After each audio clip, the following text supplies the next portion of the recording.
ஹல்லேலூயா. துதிக்கிறோம், ஸ்தோத்திரம், துதிக்கிறோம், ஸ்தோத்திரம். நன்றி செலுத்துகிறோம், நன்றி செலுத்துகிறோம், நன்றி செலுத்துகிறோம், நன்றி செலுத்துகிறோம். நன்றியோடு நாங்கள் துதிக்கிறோம், ஸ்தோத்திரம். இயேசுவே, நாங்கள் துதிக்கிறோம், துதிக்கிறோம், துதிக்கிறோம். ஹல்லேலூயா. நாங்கள் துதிக்கிறோம், ஸ்தோத்திரம். நன்றி செலுத்துகிறோம், நன்றி செலுத்துகிறோம், நன்றி செலுத்துகிறோம், நன்றி செலுத்துகிறோம். ஹல்லேலூயா. நாங்கள் துதிக்கிறோம், துதிக்கிறோம், துதிக்கிறோம், துதிக்கிறோம், துதிக்கிறோம், துதிக்கிறோம். இயேசுவே, நாங்கள் துதிக்கிறோம், துதிக்கிறோம். ஆனந்தமாக அன்பரை பாடுவேன், ஆசையவரின் ஆத்மாவிற்கே. ஆனந்தமாக அன்பரை பாடுவேன், ஆசையவரின் ஆத்மாவிற்கே. ஆனந்த நந்தமாய் ஆசிகளருளும் ஆண்டவரீசு போல் யாருமில்லையே. இயேசுவல்லார், இயேசுவல்லார், இன்பம் மிகத்தில் வேறு எங்கும் இல்லையே. இயேசுவல்லார், இயேசுவல்லார், இன்பம் வேறெங்கும் இல்லையே. தந்தையும் தாயும் சொந்தமானோர்களும் தள்ளிடேனும் நான் தள்ளிடுவேனோ. தந்தை தாயும் முன் சொந்தமானோர்களும் தள்ளிடேனும் நான் தள்ளிடுவேனோ. தாங்கிடுவேனின் நீதியின் கரத்தால், தாங்கிடுவேனின் நீதியின் கரத்தால், தாபரமும் நல்ல நாதனும் என்றார். இயேசுவல்லார், இயேசுவல்லார், இன்பம் மிகத்தில் வேறு எங்கும் இல்லையே. இயேசுவல்லார், இயேசுவல்லார், இன்பம் வேறெங்கும் இல்லையே. கிறிஸ்து இயேசு பிரசன்னமாகவே கிருபையும் வெளியாகினதே. கிறிஸ்து இயேசு பிரசன்னமாகவே கிருபையும் வெளியாகினதே. நீக்கிய சாவினை நற்சுவிசேஷத்தால், நீக்கிய சாவினை நற்சுவிசேஷத்தால், ஜீவனழியாமை வெளியாக்கினார். இயேசுவல்லார், இயேசுவல்லார், இன்பம் மிகத்தில் வேறு எங்கும் இல்லையே. இயேசுவல்லார், இயேசுவல்லார், இன்பம் வேறெங்கும் இல்லையே. ஒப்பில்லாத நம்பிக்கை சந்தோஷமும் மகிழ்ச்சியின் கிரீடமாகவே. ஒப்பில்லாத நம்பிக்கை சந்தோஷமும் மகிழ்ச்சியின் கிரீடமாகவே.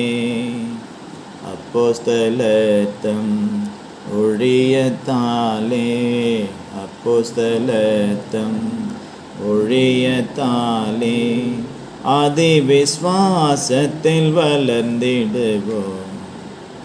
இயேசுவல்லார், இயேசுவல்லார், இன்பம் மிகத்தில் வேறு எங்கும் இல்லையே.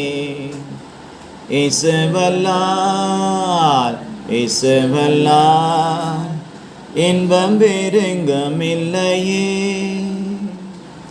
அழுகையின் தாழ்வில் நடப்பவரை ஆழிப்போல் வான்மழை நிறைக்குமே. அழுகையின் தாழ்வில் நடப்பவரை ஆழிப்போல் வான்மழை நிறைக்குமே. சேர்ந்திட சீயோனில் தேவனின் சந்நிதி. சேர்ந்திட சீயோனில் தேவனின் சந்நிதி. பலத்தின் மேல் பலனடைந்திடுவோம். இயேசுவல்லால் இயேசுவல்லால் இன்பம் மிகத்தில் வேறு எங்கும் இல்லையே. இயேசுவல்லால் இயேசுவல்லால் இன்பம் வேறெங்கும் இல்லையே. கிறிஸ்து இயேசு பிரசன்னமாகவே கிருபையும் வெளியாகினதே. கிறிஸ்து இயேசு பிரசன்னமாகவே கிருபையும் வெளியாகினதே. நீக்கிய சாவினை நற்சுவிசேஷத்தால். நீக்கிய சாவினை நற்சுவிசேஷத்தால் ஜீவன் அழியாமை வெளியாக்கினார். இயேசுவல்லால் இயேசுவல்லால் இன்பம் மிகத்தில் வேறு எங்கும் இல்லையே. இயேசுவல்லால் இயேசுவல்லால் இன்பம் வேறெங்கும் இல்லையே. ஆனந்தமாக அன்பரை பாடுவேன் ஆசையவர். ஆனந்தமாக அன்பரை பாடுவேன் ஆசையவர் என் ஆத்துமாவிற்கே. ஆனந்த நந்தமாய் ஆசிகளருளும். ஆனந்த நந்தமாய் ஆசிகளருளும். ஆண்டவர் இயேசு போல் யாரும் இல்லையே. இயேசுவல்லால் இயேசுவல்லால் இன்பம் மிகத்தில் வேறு எங்கும் இல்லையே. இயேசுவல்லால் இயேசுவல்லால் இன்பம் வேறெங்கும் இல்லையே. ஹல்லேலூயா. நாங்கள் துதிக்கிறோம் ஆண்டவரே, நாங்கள் ஸ்தோத்திரிக்கிறோம், உமக்கு நன்றி செலுத்துகிறோம். நன்றி நிறைந்த இருதயத்தோடே நாங்கள் துதிக்கிறோம். ஆசீர்வதிக்கப்பட்டதான இந்த மாலை வேலைக்காக உமக்கு நாங்கள் நன்றி செலுத்துகிறோம். இந்த மாலை வேலையிலும் கூட உமது சமூகத்திலே அப்பா வேதத்தில் உள்ள மகத்துவங்களை நாங்கள் கற்றுக்கொள்ளும்படியாய் நீர் எங்களை கூட்டி சேர்த்து உமது கிருபைக்காக உமக்கு நாங்கள் நன்றி செலுத்துகிறோம். விசேஷமாக இந்த 5வது மாதத்தின் இந்த முதல் நாளின் இந்த மாலை வேலைக்காக உமக்கு நாங்கள் நன்றி செலுத்துகிறோம். கடந்த மாதங்கள் எல்லாம் கண்ணின் மணியைப் போல காத்தவர், தாங்கினவர், ஏந்தினவர், சுமந்தவர், தப்புவித்தவர், பாதுகாத்தவர், பலப்படுத்தினவர். இந்த புதிய மாதத்திலும் நீர் எங்களோடு கூட எங்களுக்குள்ளே நீர் இருக்கிறவராய் இருக்கிறபடியினால் நமக்கு நாங்கள் நன்றி செலுத்துகிறோம். ஆகவே எங்களுக்குள்ள இருந்து கிரியை செய்கிற எங்கள் அன்பின் பரிசுத்த ஆவியானவர் தாமே வேதத்தில் உள்ள மகத்துவங்களை நாங்கள் காணும்படியாக எங்களுடைய மனக்கண்களை பிரகாசமடைய செய்து இந்த நாளிலும் நீர் எங்களுக்கு கற்றுக் கொடுக்க நினைத்ததை நீர் தாமே கற்றுக் கொடுத்து நாங்கள் அதில் தேறி வெற்றி சிறக்க ஜெயம் எடுக்க நீர் தாமே எங்களுக்கு கிருபை தந்து இந்த வேத பாட வகுப்பை ஆசீர்வாதமாய் நடத்தி கொடுக்க வேண்டுமா மீட்பர் இயேசுவின் மூலம் எங்களை ஒப்பு கொடுத்து செபிக்கிறோம் எங்கள் ஜீவனுள்ள நல்ல பிதாவே. ஆமென். கர்த்தர் விதமாய் செய்தபடி நாளும் செய்ய போகிறபடி நாள் முறை ஸ்தோத்தரிப்போம். ஹல்லேலூயா. கர்த்தர் உங்களை ஆசீர்வதிப்பாராக.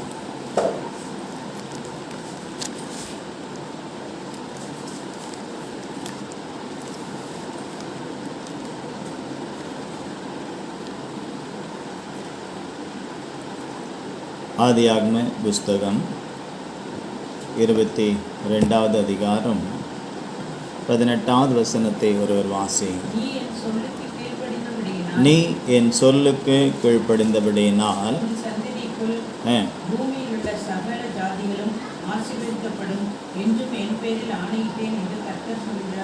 ஆமென்.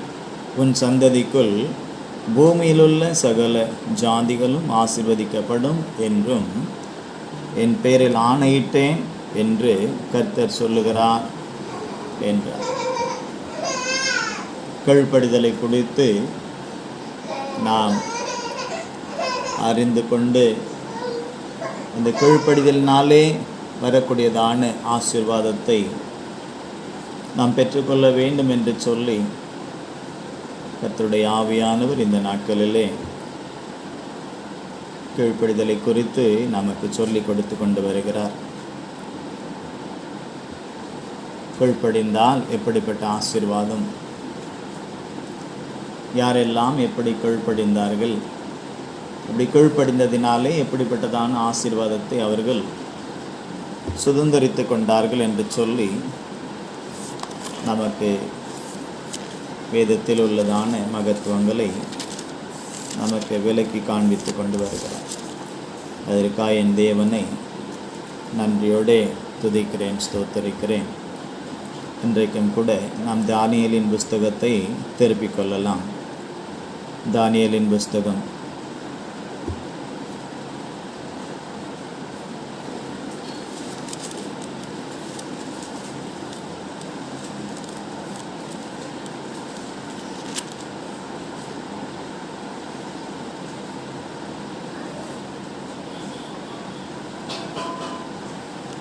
தானியேலின் புஸ்தகம் 2வது அதிகாரம்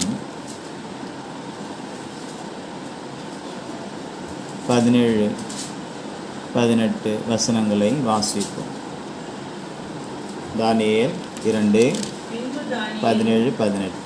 பின்பு தானியேல் தன் வீட்டுக்கு போய் தானும் தன் தோழரும் பாபிலோனின் மற்ற ஞானிகளோடு கூட அறியாதபடிக்கு இந்த மறைபொருள் குறித்து பரலோகத்தின் தேவனை நோக்கி இரக்கம் கேட்கிறதற்காக அனனியா, மிசாவேல், அசரியா என்னும் தன்னுடைய தோழருக்கு இந்த காரியத்தை அறிவித்தான். கர்த்தருடைய பரிசுத்த நாமம் மகிமைப்படுவதாக. நாம் கடந்த வாரத்திலே யாரை குறித்து தியானித்தோம்? தானியேலை குறித்து தான் தியானித்தோம். தானியேலுடைய கீழ்ப்படிதல் எப்படிப்பட்டது, எதற்கு அவர் கீழ்ப்படிந்தார், அந்த கீழ்ப்படிந்ததினாலே அவருக்கு எப்படிப்பட்டதான ஒரு உயர்வு கர்த்தர் கொடுத்தார் என்பதை குறித்து நாம் தியானித்தோம். இந்த தானியேலின் புஸ்தகத்திலே தானியேலை குறித்ததான காரியங்கள்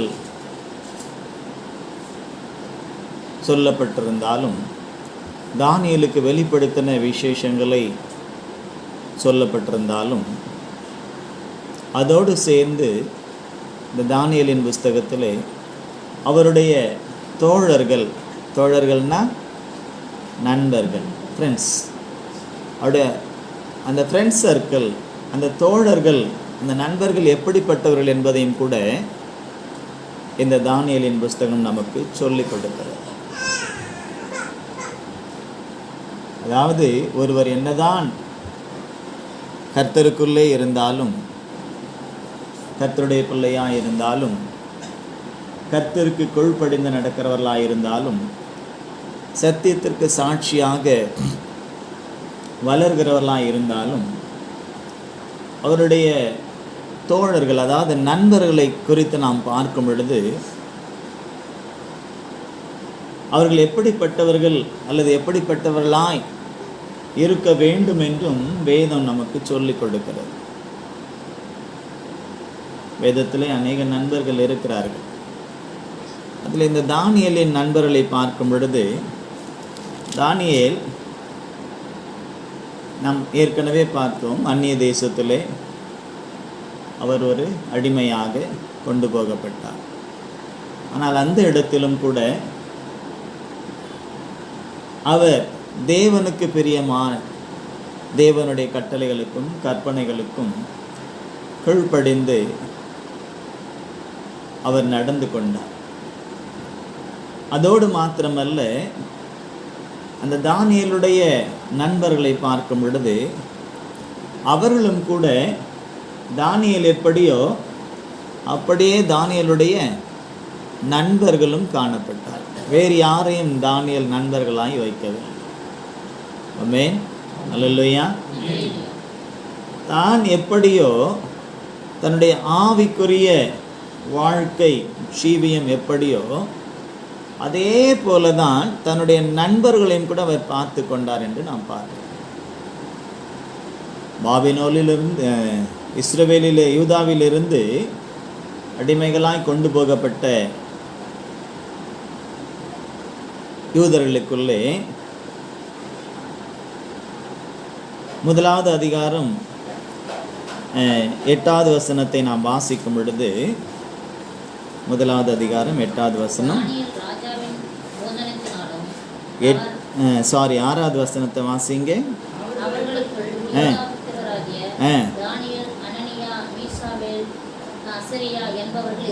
ஆமே. நேபுகாத் நேச்சார் சிறைப்பிடித்து கொண்டு போகப்பட்டதான அந்த சூழ்நிலையிலே அநேகரை பிடித்து கொண்டு போனார்கள். அநேகர் சிறைப்பட்டு போனார்கள். சிறைப்பட்டு போனவர்களுக்குள்ளே ஒரு சிலரை குறித்து தான் வேதம் விரிவாக பேசுகிறது, சிறப்பாக பேசுகிறது. அவருடைய நன்னடக்கைகளை வெளிப்படுத்துகிறது, அவர்களை உயர்த்தி காண்பிக்கிறது. அநேகர் சிறைப்பிடிக்க கொண்டு போகப்பட்டதிலே இந்த 4 பேரை குறித்து வேதம் விசேஷமாக எழுதி வைத்திருக்கிறது, வேதத்தில் எழுதப்பட்டிருக்கிறது. இந்த வேதத்திலே தேவன் எழுதி வைத்திருக்கக்கூடிய நபர்களிலே நாம் பார்க்கும் பொழுது அக்கிரமக்காரரை குறித்தும் எழுதியிருக்கிறது, பாவிகளை குறித்தும் எழுதியிருக்கிறது. அதே நேரத்தில் தேவனோடு இணைந்து தேவனுடைய நாமத்தை மகிமைப்படுத்தினவர்களை குறித்தும் எழுதியிருக்கிறது.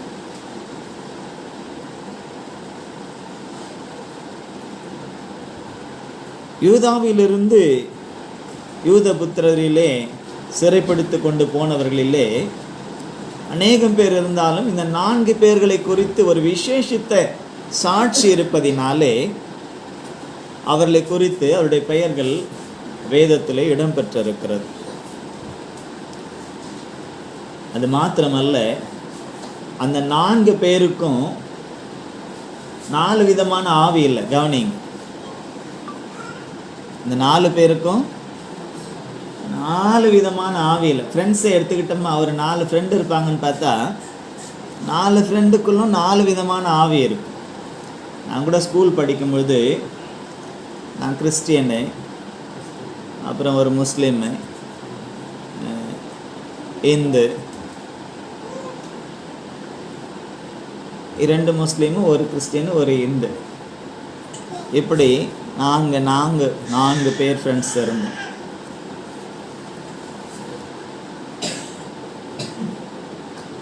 பேசிக்குவோம், கொல்லுவோம், நட்பாக இருக்கும். ஆனால் ஆன்மீகத்தை குறித்து வரும்பொழுது உலக பிரகாரமாக நாங்கள் ஃப்ரெண்ட்ஸ். ஆனால் ஆன்மீக வாழ்க்கையிலே பார்க்கும் பொழுது 4 விதமான கோணம்.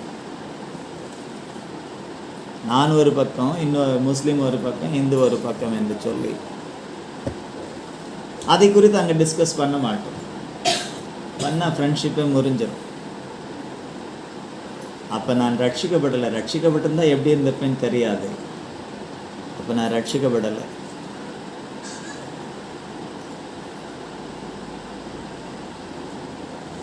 ஆனாலும் எங்களுடைய ஃப்ரெண்ட்ஷிப் இப்போவும் அவங்களெல்லாம் பார்க்கும் பொழுது இப்போவும் ஒருத்தருக்கு ஒருத்தர் நல்ல ஒரு ஃப்ரெண்ட்ஷிப் இருக்கிறது. ஒருவர் விசாரிக்கக்கூடிய ஒரு நல்ல ஃப்ரெண்ட்ஷிப் இருக்கிறது. இன்னும் பார்க்க போனால் கெட்ட வழக்கங்கள் அதிகமாக எங்களிடத்தில் இருந்ததில்லை. இப்படி கெட்ட பழக்கம் இருந்தவர்கள் எங்களோடு இருந்ததில்லை. பெருமைக்காக சொல்லலை, உண்மையை தான் சொல்ல. இந்த 4 ஃப்ரெண்ட்ஸ்குள்ள கெட்ட பழக்கங்கள் கிடையாது. கெட்ட பழக்கம் உள்ளவங்க எங்களோட ஃப்ரெண்ட்ஸாக இருக்க முடியாது, எங்களோட இருக்கவும் மாட்டாங்க. அவங்க பாட்டு போயிடுவாங்க. ஃபஸ்ட் ஸ்டாண்டர்ட்லேருந்து 12th ஸ்டாண்டர்ட் வரலும் 2 பேர் ஃப்ரெண்ட்ஸாகவே கடைசி வரலும் இருந்தோம். மற்ற 2 பேர் நடுவில் கொஞ்சம் வேறு ஸ்கூல் வேறு அந்த மாதிரி மாறி போனதுனால ஆனாலும் ஃப்ரெண்ட்ஷிப் இருந்தது. ஆனால் இங்கே பாருங்கள், ஊரை விட்டு ஊரை போகிறாங்க. இந்த 4 பேர் ஊரை விட்டு அவங்களா போகல, ஊருக்கு வெக்கேஷன் வந்துடுச்சு ஊருக்கு போகலாம் டிக்கெட் புக் பண்ணிட்டு அவங்களா போகல, சிறை பிடிக்கப்பட்டு கைதிகளாய் போகிறார்கள், அடிமைகளாய் போகிறார்கள். அதாவது சந்தோஷமாக இருக்கும் பொழுது கதை வேறு, பிரச்சனைக்குள்ளாக போகும் பொழுது ஒவ்வொருவருக்கும் ஒவ்வொரு விதமான திங்கிங் இருக்கும், ஒவ்வொருவருக்கும் ஒவ்வொரு விதமான யோசனைகள் இருக்கும், சிந்தனைகள் இருக்கும், செயல்களும் அதற்கேற்றாற்போல் வேறுபடும். இப்போ சிறை பிடிச்சிட்டு போகிறாங்க, கோவம் வருமா வராதா? வருமா வராதா? அது அநியாயமாக தான் இவங்க எதுவும் யாரும் தப்பு பண்ணலை. அவங்களுக்கு விரோதமாக சிறை பிடித்து கொண்டு போகக்கூடிய அளவுக்கு அவங்களுக்கு விரோதமாக இவங்க யாரும் என்ன செய்யலை, தவறு எதுவும் செய்யவில்லை.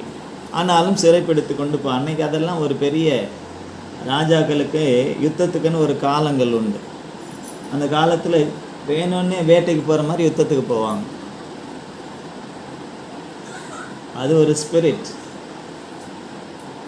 யுத்த காலம்னு சொல்லி தங்களுடைய பலத்தை காண்பிப்பதற்காக.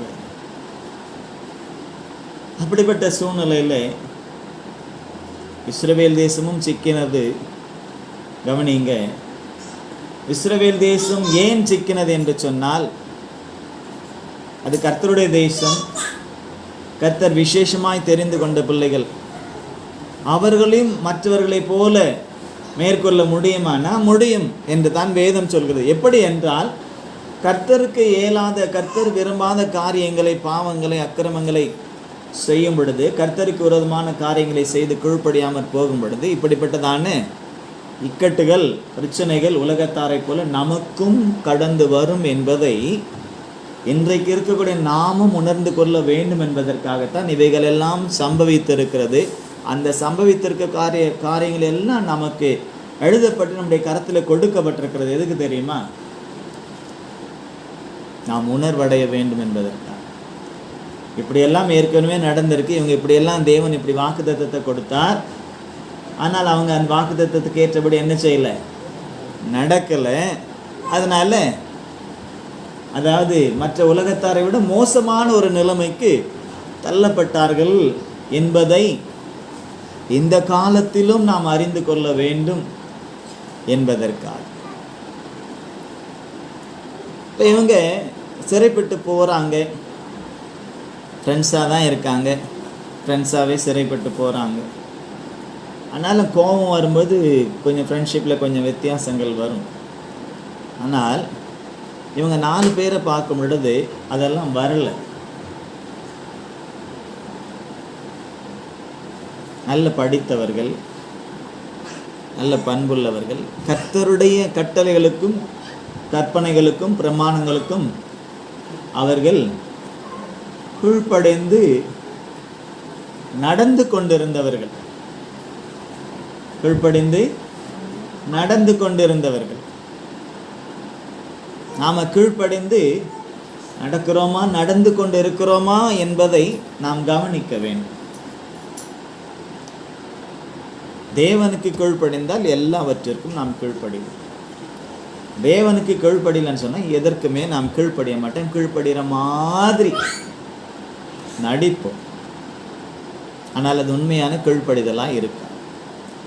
யார் ஒருவர் தேவனுடைய வார்த்தைகளுக்கு, அவர் சொன்ன கட்டளைகளுக்கும் பிரமாணங்களுக்கும் கற்பனைகளுக்கும் கீழ்ப்படிந்து நடக்கிறார்கள். நடப்பதுனா என்ன? அதை கை கொண்டு அதன்படியே செய்வது.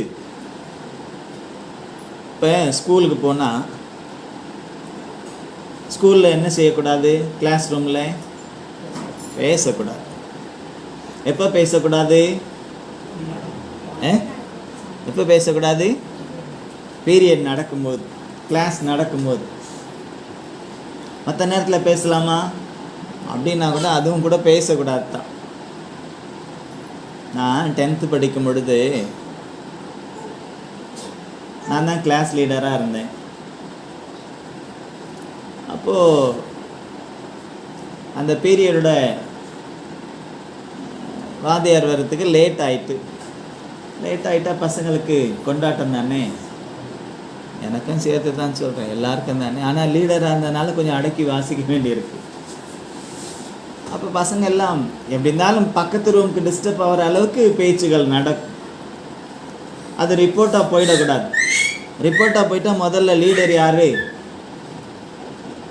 கூப்பிடுவாங்களோ அவங்கக்கிட்ட தான் விசாரிப்பாங்க, நீ என்ன பண்ணிட்டு இருந்த அப்படின்னு. அப்போ கொஞ்சம் அந்த சத்தம் அதிகமாகுதே, இன்னும் வரலையேன்னு சொல்லிட்டு கிளாஸ் ரூம்லேருந்து அப்படி தலையை கொஞ்சம் அப்படி எட்டி பார்த்தேன், வாத்தியார் வராரான்னு. அந்த நேரம் பார்த்து ஹெட் மாஸ்டர் பார்த்துட்டார், அங்கேருந்தே கூப்பிட்டார். போயிட்டு அப்போல்லாம் இந்த மேப் வரும், பெரிய மேப், படித்தவங்களுக்கு தெரியும், படிக்காதவங்களுக்கு தெரியும். நீங்கள் ஸ்கூலுக்கு போய்க்கிறீங்கல்ல, மேப் பார்த்துருக்கீங்களா? இந்த மாதிரி மேப், அது ஒரு உருட்டையாக இருக்குது, கீழே உருட்டை கட்டாக இருக்கும், மேலே உருட்டு கட்ட, அந்த உருட்டுவாங்க.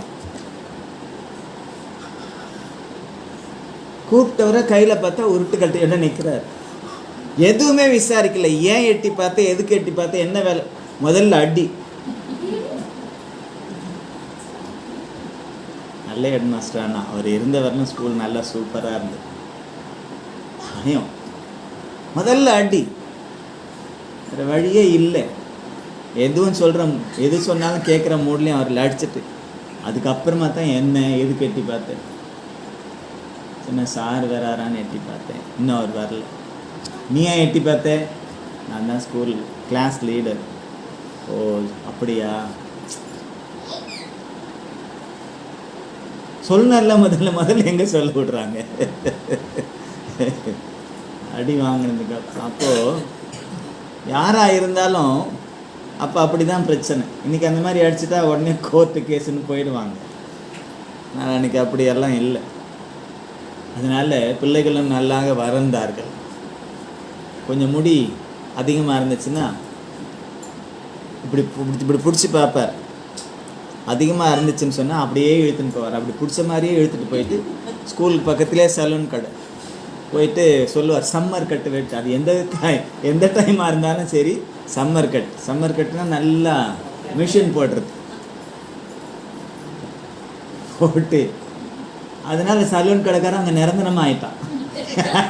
அடிக்கடி நல்ல வியாபாரம், அவர் பாக்கெட்லேருந்தே கொடுத்துருவார். அந்த மாதிரி நண்பர்கள் என்று வரும் பொழுது இப்படி சில பிரச்சனைகள் எல்லாம் கூடவே சேர்ந்து வரும் ஸ்கூல் படிக்கும் பொழுது. ஆனாலும் இவங்க இப்போ சிறைப்பட்டு போயிருக்கக்கூடிய இடத்துல இவங்களுக்கு பிரச்சனை வேறு ரூபத்தில் வருகிறது. இவர்கள் எல்லோரும் கர்த்தருடைய பிள்ளைகள். அதனால் ஒரே தேவனுடைய பிள்ளைகள் அல்லையா, பல தேவனுடைய பிள்ளைகள் அல்ல, ஒரே தேவனுடைய பிள்ளைகள் இந்த 4 பேரும். இதுதான் ரொம்ப முக்கியம். இன்றைக்கி நமக்கு இந்த மெசேஜ் ரொம்ப முக்கியம். என்ன, நம்ம ஃப்ரெண்ட்ஸ் நம்முடைய தேவனுடைய பிள்ளையா? ஃப்ரெண்ட்ஸ் யார் வேணாலும் இருக்கட்டும், யார் வேணாலும் இருக்கலாம், ஆனால் கர்த்தருடைய பிள்ளை. இந்த வார்த்தை ஒருவேளை மற்றவங்களுக்கு அது தப்பாக தெரியும். ஆனால் இந்த வேத வார்த்தையின்படி, இன்னைக்கு நமக்கு இருக்கக்கூடிய இந்த வேத வகுப்பின்படி நாம் தியானிக்கும் பொழுது இதை நாம் கவனிக்க, அதுக்காக உலகத்தாரை மற்றவங்கள ஃப்ரெண்ட்ஷிப்பாக வைக்கக்கூடாதான், வைக்கலாம், தவறில்லை. ஆனால் அவளுடைய எந்த கிரியைகளுக்கும் உட்படக்கூடாது. எந்த கிரியைகளுக்கும் உட்படக்கூடாது. நான் ஃப்ரெண்ட்ஷிப், அது எனக்கு அந்த 4 ஃப்ரெண்ட்ஸ் இருந்தப்போ கூட அவங்களுடைய அந்த இந்துக்களாக இருந்தாலும் சரி, முஸ்லீம்களாக இருந்தாலும் சரி, அவங்களுடைய ஃபங்க்ஷனுக்கோ அல்லது அவங்களுடைய அந்த ஏதாவது பண்டிகை வரும்பொழுது நான் போனதில்லை. ஆனால் அவங்க கிறிஸ்மஸ்க்கு, நியூ இயருக்கு நான் இன்வைட் பண்ணால் வந்திருக்காங்க. ரட்சிக்கப்படாத அந்த காலத்திலேயே கர்த்தர் கிருபையும் அப்படித்தான் நடத்தினார். அப்படியே ஒரு வேளை போனாலும் முதல் வேலை அங்கே கவனிப்பேன், அந்த விக்கிரக கிரியைகளுக்கு படைக்கப்பட்டதா, இதெல்லாம் கவனிச்சுட்டு தான் அதுக்கப்புறமா சாப்பிட்றது தான், சாப்பிடக்கூடாதா? ஆனால் இங்கே இந்த ஃப்ரெண்ட்ஸ் இவங்க 4 பேருக்கும் ஒரே ஸ்பிரிட். அல்லேலூயா. ஒரே தேவன், ஒரே ஆவியானவர். இவங்க 4 பேருக்குமே ஒரே பிரமாணம், ஒரே கட்டளை, ஒரே விதமான கர்த்தருடைய வார்த்தைகள் தான். வித்தியாசமானது இல்லை. நமக்கு அப்படி தானே? ஒரே தேவன் தானே? ஆமென். வேறு யாருன்னா இருக்காங்களா? ஒரே ஆவியானவர் தானே? எந்த ஆவியானவர்?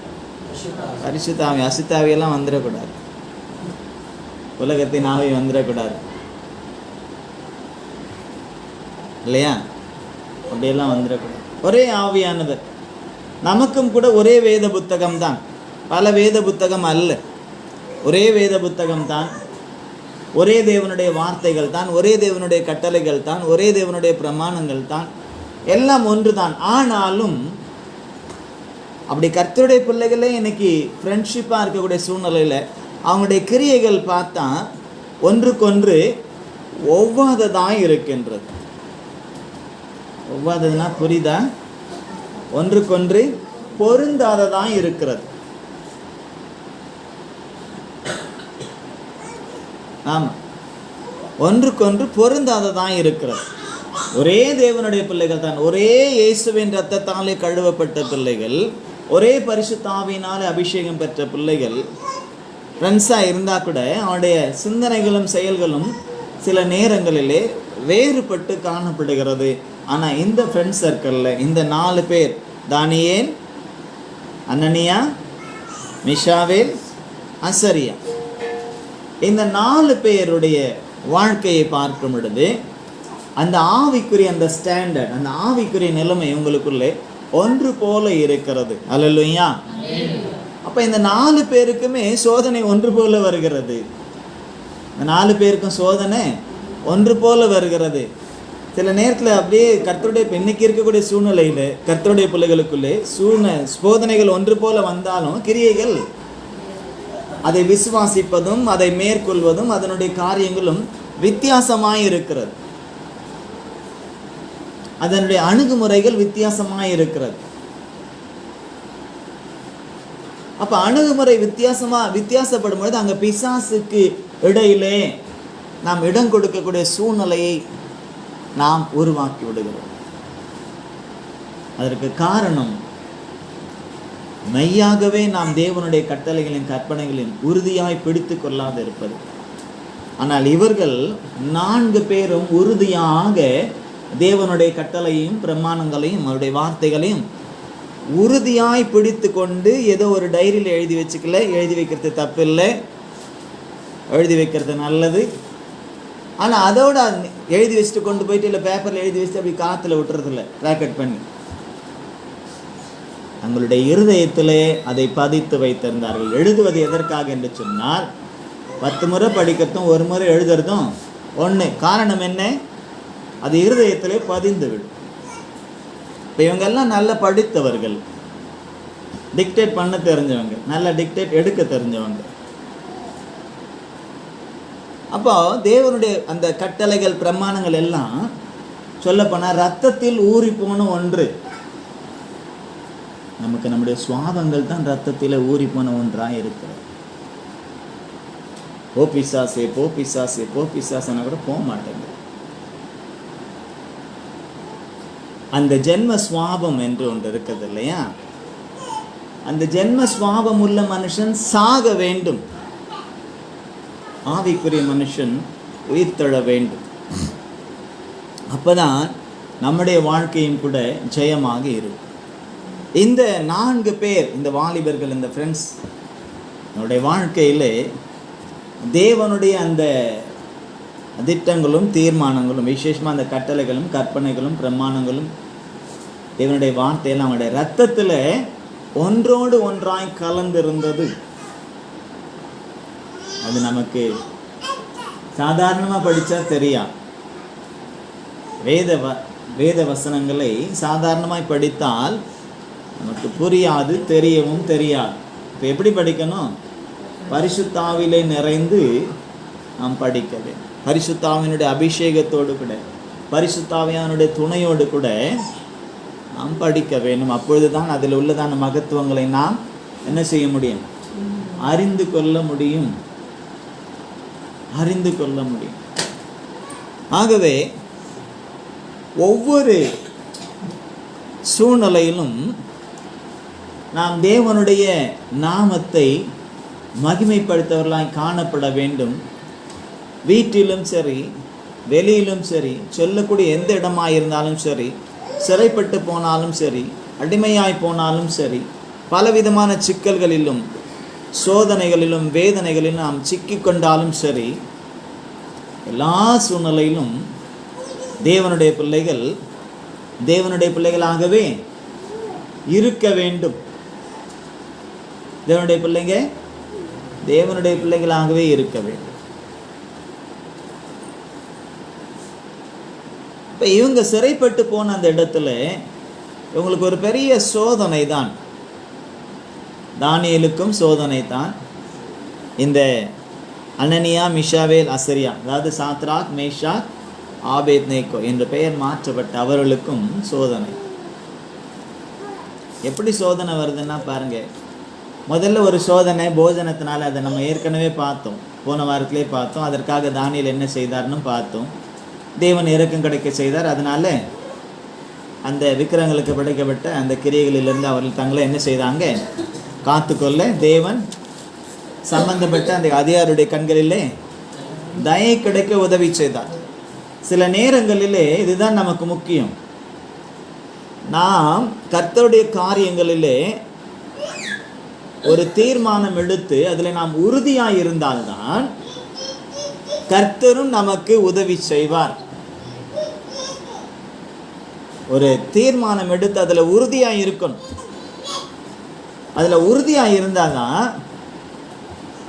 பிரச்சனை வரக்கூடிய சூழ்நிலை வரும் பொழுது கர்த்தர் நமக்கு யார் மூலமாவது என்ன செய்வார்? உதவி செய்வார். நாம் உறுதியாக இல்லாமல் இப்படி அப்படி நாணல் மாறி, நேரத்துக்கு தகுந்த மாதிரி, இடத்துக்கு தகுந்த மாதிரி, காலத்துக்கு தகுந்த மாதிரி பச்சோந்திகளாக இருப்போம்னு வைங்களேன். எதுக்கு அதுக்கு பேர் பச்சோந்தி? ஒரே இடம். இப்போ இந்த இடத்துலையே 4 கலர் இருந்துச்சுன்னா 4 கலர் சைடு அது போகும்போது மாறிக்கிட்டே இருக்கும். இந்த பாய் இருக்குது. இந்த பாயில் எத்தனை கலர் இருக்குது? 3 கலர் இருக்கா? 4 கலர் இருக்கா? அப்போது ப்ளூவில் உட்காரும்போது அந்த ப்ளூவாக தெரியும், பச்சையில் உட்காரும்போது பச்சையாக தெரியும், எல்லோவில் உட்காரும்போது எல்லோவாக தெரியும், ரெட்டில் உட்காரும்போது ரெட்டாக தெரியும். அதற்கு அப்படி ஒரு தன்மையை தேவன் கொடுத்திருக்கிறார். அது தன்னை பாதுகாத்து கொள்வதற்காக. அப்போ சில பேர் பச்சோந்திகள்னு சொல்கிறது எதற்காக தெரியுமா? பொய் சொல்லி மாட்டிக்கொள்ளாமல் இருக்கிறது தான். அல்லது தவறு பண்ணிட்டு மாட்டிக்காமல் இருக்கிறதுக்காக அப்படி மாறிடுவாங்க. வேதம் அதை அருவருக்கிறார். தேவன் அதை அருவருக்கிறார். நம்ம பச்சோந்திகளாக இருக்கக்கூடாது. எப்படி இருக்கணுமா? நான் பரிசுத்த ஆகையால் நீங்களும் பரிசுத்தராக இருங்க. எப்படி பரிசுத்தராக இருக்கணும்? உங்கள் நடக்கைகள் எல்லாவற்றிலும் பரிசுத்தராயிருங்க. ஆமென். அல்லேலூயா. உங்கள் நடக்கைகள் எல்லாவற்றிலும் பரிசுத்தராயிருங்க. அப்போ இவங்களுக்கு யாரும் அங்கே வந்து நீங்கள் இப்படி தான் நடக்கணும், ஒரு ரோடு போட கோடு போட வேண்டிய அவசியம் இல்லை. காரணம் என்ன?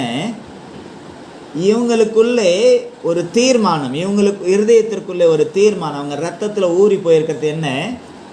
ஆமாம், தேவனுடைய பிள்ளைகள், தேவனுடைய கற்பனைகளுக்கும் பிரமாணங்களுக்கும் கட்டளைகளுக்கும் வார்த்தைகளுக்கும் கீழ்ப்படிந்து நடக்க வேண்டிய பிள்ளைகள்.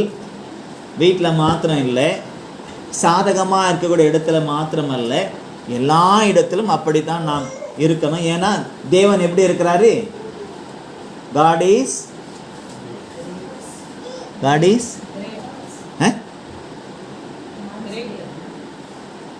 is everywhere.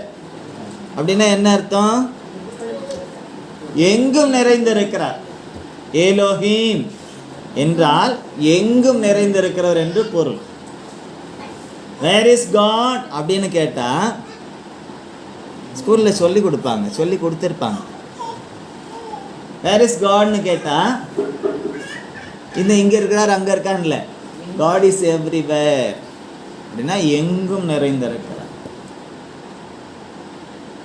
இதை யார் எப்படிப்பட்டவர் அறிந்திருக்கிறார்களோ இல்லையோ, கர்த்தருடைய பிள்ளைகள் இதை உண்மையாய் அறிந்திருக்க வேண்டும். தேவன் எல்லா இடத்திலும் நம்மை காண்கிற தேவனாய் இருக்கிறார். ஆமென். அல்லேலூயா. எப்படிப்பட்ட சூழ்நிலையில் இருந்தாலும் அவர் நம்மளை காண்கிற தேவனாய் இருக்கிறார். எப்படிப்பட்ட இடத்துல இருந்தாலும் அவர் நம்மை காண்கிற தேவனாய் இருக்கிறார். அவருக்கு மறைவானது ஒன்றுமே இல்லை. அதை தாவீது நல்லா உணர்ந்ததுனால தான் சொல்றார். அவர், நான் உட்கார்ந்திருந்தாலும், நான் படுத்திருந்தாலும், நான் ஓடினாலும், நான் நடந்தாலும், பாதாளத்தில் போய் படுக்கையை போட்டாலும், சந்திரமண்டலத்தில் ஏறி கூடமைத்தாலும், எங்கே இருந்தாலும் நீங்கள் என்ன அந்த இடத்துலலாம் இருக்கீங்க. ஆமென். அல்லேலூயா. அல்லேலூயா. அப்போது சிறைப்பட்டு போன இடத்துல இவங்களுக்கு ரத்தத்திலே ஊறி போன ஒன்று எது? தேவனுடைய பிரமாணம், கட்டளை, கற்பனை, அவருடைய வார்த்தை. அதை மீறி ஒன்றும் செய்ய முடியாது. ஆனால் நம்ம செய்கிறோம். காரணம் என்ன? நாம் அதில் ஊறலை. வெயில் சீசன் ஊறுகாய் போடுவாங்க நிறைய பேர். ஏன் வெயில் டைமில் போடுறாங்க? அந்த வெயிலுக்கு அது என்ன ஆகும்? சீக்கிரத்தில் ஊறிடும் இல்லையா? அந்த அனலுக்கு அது சீக்கிரமாக என்ன செய்யும்? ஊறிடும். அதில் உப்பு, புளிப்பு, மிளகாய், காரம் எல்லாமே என்ன செய்யும்? ஏறிடும். அதனால தான் அதுக்கு பேர் என்னது? ஊறுகாய். ஊறின காய், ஊறுகின்ற காய், ஊறும் காய்.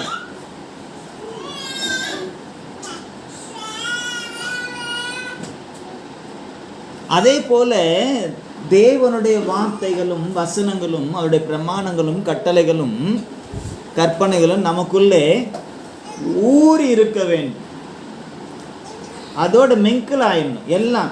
இப்போ அதுலேருந்து நம்ம போட்ட உப்பு பிரித்து எடுக்க முடியாது, காரத்தை பிரித்து எடுக்க முடியாது, புளிப்பை பிரித்து எடுக்க முடியாது, எல்லாம் மிங்கிள் ஆயிடும். அதே போல் தேவனுடைய வார்த்தையில் அவருடைய கற்பனைகள் பிரமாணங்களில் ஊறிட்டோம்னா ஊறுகாய் எங்கே போனாலும் ஊறுகாய் தான்.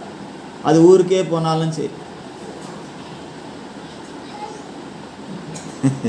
தமிழ்நாட்டில் போடுற ஊருக்காய் ஃபாரினுக்கு போகுது, பிளெயின் ஏறி போகுது. அங்கே போனாலும் அது என்னதான்? அது ஊருக்காய் தான். அங்கே போனால் அது குணம் மாறிடுமா? இங்கே எப்படி புளிப்போம் காரம் வந்துச்சு அதே போல தான். அதே போல தான். அப்போது எந்த இடத்துல நாம் இருந்தாலும் இந்த இவர்கள் மூலமாய் இன்றைக்கு ஆவியான் நமக்கு கற்றுக் கொடுப்பது, நாம் எந்த இடத்துல இருந்தாலும், எப்படிப்பட்ட சூழ்நிலையில் இருந்தாலும், எப்படிப்பட்ட பிரச்சனைகளோடாய் நாம் இருந்தாலும், எப்படிப்பட்ட பிரச்சனைகள் நம்மளை தாக்கினாலும், அல்லது எப்படிப்பட்ட கட்டுப்பாட்டிலே உலக பிரகாரமான சட்ட திட்டங்களுக்குள்ளே நாம் அகப்பட்டு காணப்பட்டாலும், தேவனோடு ஒன்றித்திருப்போம் என்று சொன்னால் தேவனுக்காகவே எல்லா இடத்திலும் நாம் சாட்சியாய் நிற்போம். ஆமென். அல்லேலூயா. அப்போ ஒரு சோதனை சாப்பாட்டு மூலமா, போஜனத்தின் மூலமா, அது கர்த்தருடைய கிருபை. அவங்க உறுதியாக இருந்ததுனால கர்த்தரும் அவங்களுக்கு கிருபையாக என்ன செய்தார்? சம்பந்தப்பட்டவருடைய கண்களிலே தயை கிடைக்க உதவி செய்து அவங்களை விசேஷப்படுத்தி வைத்தார். அவர்கள் விசேஷமானவர்கள் என்றும் அந்த அதிகாரிகள் கண்டு கொண்டார்கள். அதனால அவங்களுக்கு ஒரு ப்ரமோஷன். என்ன?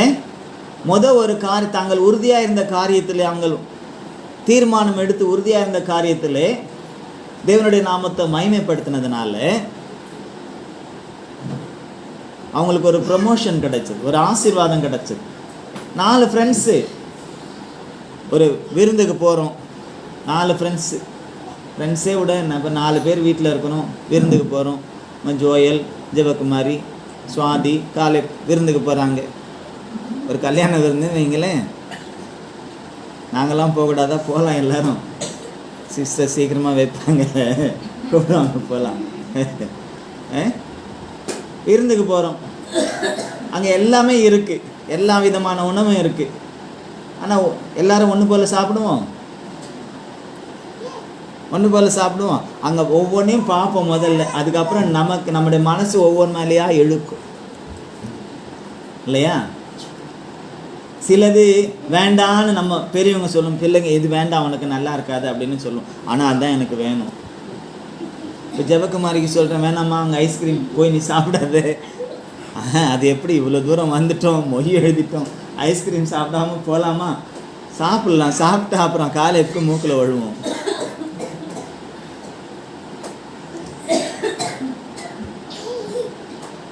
இப்படி ஒரே குடும்பத்தில் உள்ளவங்களே போனால் கதை அங்கே என்ன ஆயிடுது, வேறு வேறு மாதிரி போகுது. இவங்க ஃப்ரெண்ட்ஸு போகிறாங்க, ராஜபோஜனம் இருக்குது.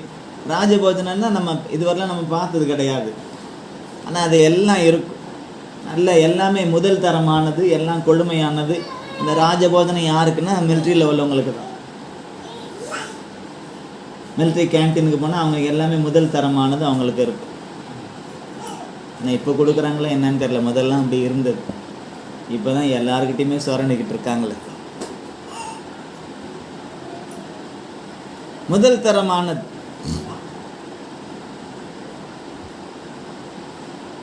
அப்போ அங்கே 4 பேர் ஃப்ரெண்ட்ஸு, 4 பேருக்கு 4 விதமான சிந்தனை இருக்கும் சாப்பிட்ற விஷயத்தில். ஆனாலும் உலக பிரகாரமாக அவர்களுக்கு சிந்தனை இருந்தாலும் கூட கர்த்தர் என்று வரும்பொழுது எல்லாம் மிங்கிள் ஆயிடும். அல்லையா? கர்த்தர் என்று வரும் பொழுது, கர்த்தருடைய காரியம் என்று வரும் பொழுது, பிரமாணம் கட்டளை என்று வரும் பொழுது, தேவனுடைய வார்த்தைக்கு கீழ்ப்படிவது என்று வரும் பொழுது இவங்க ஒன்றாயிடுறாங்க. அதனால 4 பேருமே வேண்டாம். கர்த்தர் அந்த 4 பேருக்குமே வீத விலக்கை வைத்து அவங்களுக்கு ஒரு ப்ரமோஷனும் கொடுக்குறாரு. தானியேலை உயர்த்துறாரு, இவங்களையும் என்ன செய்கிறாரு, உயர்த்துறாரு. வசனம் எப்படி சொல்லுதுன்னா, வாசித்து பாருங்களேன். 1வது அதிகாரம்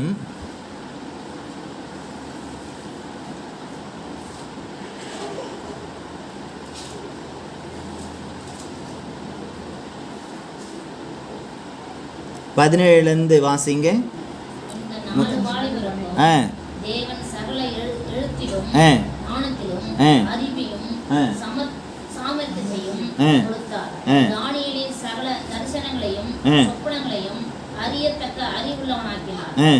அவர்களை ராஜாவிடத்தில் கொண்டு வருவதற்கு குறித்த நாட்கள் நிறைவேறின போது பிரதானிகளின் தலைவன் அவர்களை நேபுகாத்நேச்சருக்கு முன்பாக கொண்டு வந்து விட்டான். ராஜா அவர்களோட பேசினான். அவர்கள் எல்லோருக்குள்ளும் தானியேல், அனனியா, மீசாவேல், அசரியா என்பவர்களைப் போல வேறொருவரும் காணப்படவில்லை. ஆகையால் இவர்கள் ராஜ சமூகத்தில் நின்றார்கள். ஞானத்துக்கும் புத்திக்கும் அடுத்த எந்த விஷயத்தில் ராஜா அவர்களை கேட்டு விசாரித்தானோ அதிலே தன் ராஜ்யம் எங்குமுள்ள சகல சாஸ்திரிகளிலும் ஜோசியரிலும் அவர்களை 10 மடங்கு சமர்த்தமாக கண்டார். ஆமென். இந்த ராஜ்யத்திலேயே இவங்க 4 பேர் தேவனுடைய காரியத்தில் உறுதியாக தீர்மானம் எடுத்து உறுதியாக இருந்தாங்க. கவனிங்க, 4 பேர் அந்த ராஜ்யத்திலேயே இருந்த சாஸ்திரிகள், ஜோசியர் எல்லாரிலும், அங்குள்ள எல்லாரிலும் இந்த 4 பேர் மாத்திரம் எப்படி இருந்தாங்களாம், 10 மடங்கு சமத்தர்களாக இருந்தாங்கன்னா அவங்களோட குவாலிஃபைடில் எப்படி இருந்தாங்க, அவங்க 10 மடங்கு அதிகமுள்ளவர்களாக இருந்தாங்க. 10 மடங்கு அதிகமுள்ளவர்களாக இருந்தாங்க. தேவனுக்கு கீழ்ப்படிந்ததினாலே தேவன் அப்படிப்பட்டதான ஒரு ஞானத்தையும் புத்தியையும் அறிவையும் விசேஷமான வரங்களையும் கர்த்தர் கொடுத்தார். அந்த தேசத்தில் அவங்கள மாதிரி யாரும் இல்லை. ஆனால் அவங்க அடிமைகள், சிறைகளாய் கொண்டு போகப்பட்டார்கள். தேவன் மேலே கோபம் கொள்ளலை. நீங்கள் இப்படி எங்களை கைவிட்டுட்டு சிறைகளாக இருக்கோன்னு சொல்லிட்டு நொந்து போகல, நொந்து நூடுல்ஸ் ஆகலை. அந்த சூழ்நிலையிலும் கூட அவங்க தேவனுக்கு உண்மையாக இருந்ததுனாலே அந்த ராஜ்யத்திலேயே அவங்களை எப்படி உயர்த்துறாரு தெரியுமா கர்த்தர்? அவங்கள மாதிரி ஞானம் உள்ளவங்க யாரும் இல்லை. அவங்கள மாதிரி புத்திசாலி யாரும் இல்லை. அவங்கள மாதிரி எல்லா விஷயங்களையும் அறிந்தவர்கள், தரிசனங்களை சொப்பனங்களை அறிந்தவர்கள் யாரும் இல்லை. அந்த தேசத்தினுடைய ராஜாவையே நடத்தக்கூடிய அளவிற்கு அவர்களுக்கு ஞானம் இருந்தது. நமக்கு வீட்டிலேயே நடத்த ஞானம் இல்லை. இல்லை, நமக்கு என்ன இல்லை? வீட்டையே நடத்த ஞானம் இல்லை, வேலைக்கு ஒழுங்காக போக ஞானம் இல்லை, வேலையில் ஒழுங்காக இருக்க ஞானம் இல்லை, வீட்டு வேலை செய்ய ஞானம் இல்லை. ஒழுங்காக துணி துவைக்கிறோம், காலரில் இருக்க அழுக்கு போக மாட்டேங்குது. துவைக்கிறோமா? துவைக்கிறோம் தான், சோப்பம் தண்ணி தான் வேஸ்ட் ஆகுது, வழி அழுக்கு போக மாட்டேங்குது. போகுதான், அதை நாங்கள் சொல்லணும்.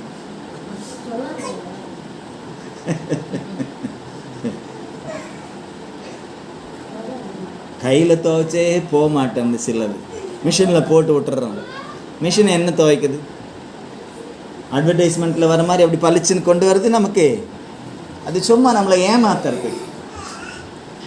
வாஷிங் பவுடரை போட்டு இப்படி போட்டு எடுத்து அப்படி வந்துடான்றான், ஒன்றுமே வரமாட்டேங்குது. சரி போட்டு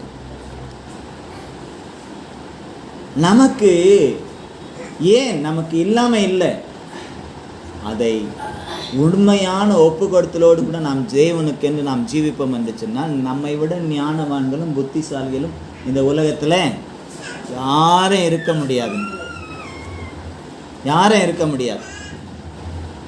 அப்போ இப்படிப்பட்டதான ஒரு ப்ரமோஷன் இவங்களுக்கு 10 மடங்கு சமத்தர்களாக ஒரு போஜனத்தில் தங்களை காத்து கொண்டதுனால, ஒரு போஜனத்தில் இது தேவனுக்கு பிரியமில்லாதது என்று ஒதுக்குனதுனால அவங்களுக்கு என்ன கிடச்சிச்சு? 10 மடங்கு என்ன கிடைச்சது? ஞானம், புத்தி, அறிவு, சொப்பனங்களை விவரிக்கிறது, தேவனுடைய வரங்கள், தாளந்துகள் கிடைத்தது. அடுத்து இப்போ வேற ஒன்று வருது. அது என்னன்னா, ராஜா சொப்பனம் காணுகிறார். ராஜா, நம்ம போன வாரம் கூட அதை பார்த்தோம், 2வது அதிகாரத்தில். சொப்பனம் காணுகிறார். சொப்பனத்தை கண்டு எல்லாரையும் கூப்பிடுறார். ஜோசியர்களை கூப்பிடுறார், சாஸ்திரிகளை கூப்பிடுறார், ஞானிகளை கூப்பிடுறார், அறிவாளிகள் எல்லாம், புத்திசாலிகள் எல்லாம் கூப்பிடுறார். கூப்பிட்டு சொல்கிறார், நான் ஒரு சொப்பனம் கண்டேன், அந்த சொப்பனத்தையும் அர்த்தத்தையும் சொல்லுங்க. எல்லாரும் கேட்குறாங்க, சொப்பனத்தை சொல்லுங்க, நாங்கள் அர்த்தம் சொல்கிறோம், சொப்பனத்தை சொல்லுங்க, அர்த்தம் சொல்கிறோம். ஆனால் ராஜா சொல்லிட்டார், இல்லை இல்லை, சொப்பனத்தை நான் சொல்ல மாட்டேன். ஆனால் நீங்கள் என்ன செய்யணும்? நான் கண்ட சொப்பனத்தையும் சொல்லணும், அதற்குரிய அர்த்தத்தையும் சொல்லணும். யாராலையும் சொல்ல முடியல. ராஜா கோபம் வருது. உடனே என்ன செய்கிறார் அவர்? எல்லாரையும் கொல்லு.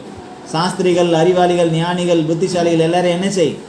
கொன்று போட்டு. ஆஃப்டர் ஆல் ஒரு சொப்பனத்தையும் சொல்ல முடியல இவங்களால, அதற்குரிய அர்த்தத்தையும் சொல்ல முடியும். அப்போ இந்த சூழ்நிலையில் இது தானியேலுக்கும் அனனியா, மீசாவேல், அசரியாவுக்கும் கூட ஒரு பிரச்சனையாய் வந்து விடுகிறது. ஏன்னா இவங்களுக்கும் என்ன இருக்கு? மற்றவங்களை காட்டிலும் 10 மடங்கு. நல்லா கவனிங்க, யாருக்கிட்ட ஜாஸ்தி கொடுக்குறாங்களோ அவங்கக்கிட்ட ஜாஸ்தி கேட்பாங்க. தேவனும் கூட தாளந்தை அதிகமாக கொடுத்தா அந்த தாளந்தை நாம் எப்படி பயன்படுத்தணும்னு கேட்பார். அப்போ ஞானிகள் எல்லாம் தேடும்பொழுது 10 மடங்கு சமத்தரலாய் கண்ட தானியேலை கொண்டு வா, அசரியாவை கொண்டு வா, மிசாவேலை கொண்டு வா, அனனியாவை கொண்டு வான்னு சொல்லுவாரா மாட்டாரா?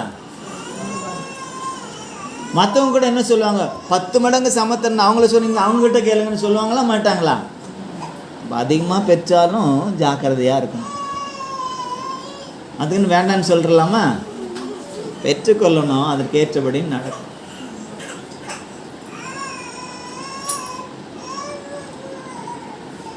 இப்போ அவங்களையும் தேடுறாங்க. வாசித்து பாருங்க, 2:14 வாசிங்க.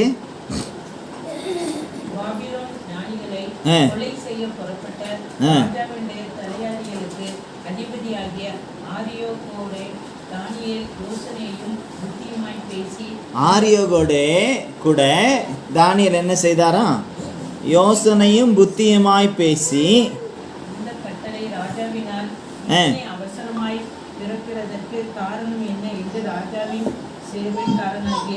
ஆரியோவினிடத்தில் கேட்டான். அப்பொழுது ஆரியோவு தானியேலுக்கு காரியத்தை அறிவித்தான். போது விசாரிக்கிறார், என்னப்பா எதனால் இப்படி ஞானிகளெல்லாம் கொள்றதுக்காக கூடிய அளவுக்கு என்ன பிரச்சனைன்னும் போது, ராஜாவுக்கு ஒரு சொப்பனம் வந்திருக்கு. அவனுக்கு என்ன தெரியாது, இந்த சொப்பனம் அவனுக்கும் சொல்ல தெரியாது. ராஜாவுக்கு ஒரு சொப்பனம் வந்திருக்குப்பா, சொப்பனத்தை அவர் சொல்ல மாட்டாராம், ஆனால் சொப்பனத்தையும் சொல்லணுமா, அதற்கான அர்த்தத்தையும் சொல்லணும். சரியான கண்ணியில் தானே மாட்டியிருக்கோம் எல்லாரும். தானியலும் சரி சரி சரி ஓகே, அதுக்காக என்னை கொண்டு போயிட்டு என்ன செய். 16வது வசனத்தை வாசிங்க. தானியேல் ராஜாவிடத்தில் போய் சொப்பனத்தின் அர்த்தத்தை ராஜாவுக்கு காண்பிக்கும்படி தனக்கு தவணை கொடுக்க விண்ணப்பம் பண்ணினான். ஆமென். சொப்பனத்தை சொல்றதுக்கு என்ன கேட்குறாரு? தவணைன்னா என்ன? நம்ம தவணை எல்லாம் கட்டுறோம். எதுக்கு கட்டுறோம்? கடன் வாங்கிட்டு கட்டுறோம் இல்லை? கடன் வாங்கிட்டு தவணை கட்டுறோம். இங்கே தவணை கேட்கிறார். எதற்காக? ஒரு சொப்பனத்தை அறிந்து அதனுடைய விளக்கத்தை சொல்வதற்காக தவணை டைம் கேட்கிறார். டைம் கேட்டுட்டு 17லேருந்து வாசிங்க. பின்பு தானியேல் தன் வீட்டுக்கு போய் தானும் தன் தோழரும் பாபிலோனின் மற்ற நாடுகளோடு கூட அழியாதபடிக்கு இந்த மறைபொருளை குறித்து பரலோகத்தின் தேவனை நோக்கி இரக்கம் கேட்கிறதற்காக அனனியா, மிசாவேல், அசரியா என்னும் தன்னுடைய தோழருக்கு இந்த காரியத்தை அறிவித்தான். பின்பு ராக்காலத்தில் தரிசனத்திலே தானியேலுக்கு மறைபொருள் வெளிப்படுத்தப்பட்டது. அப்பொழுது பரலோகத்தின் தேவனை சோதரித்தார். ஆமென். போதும்.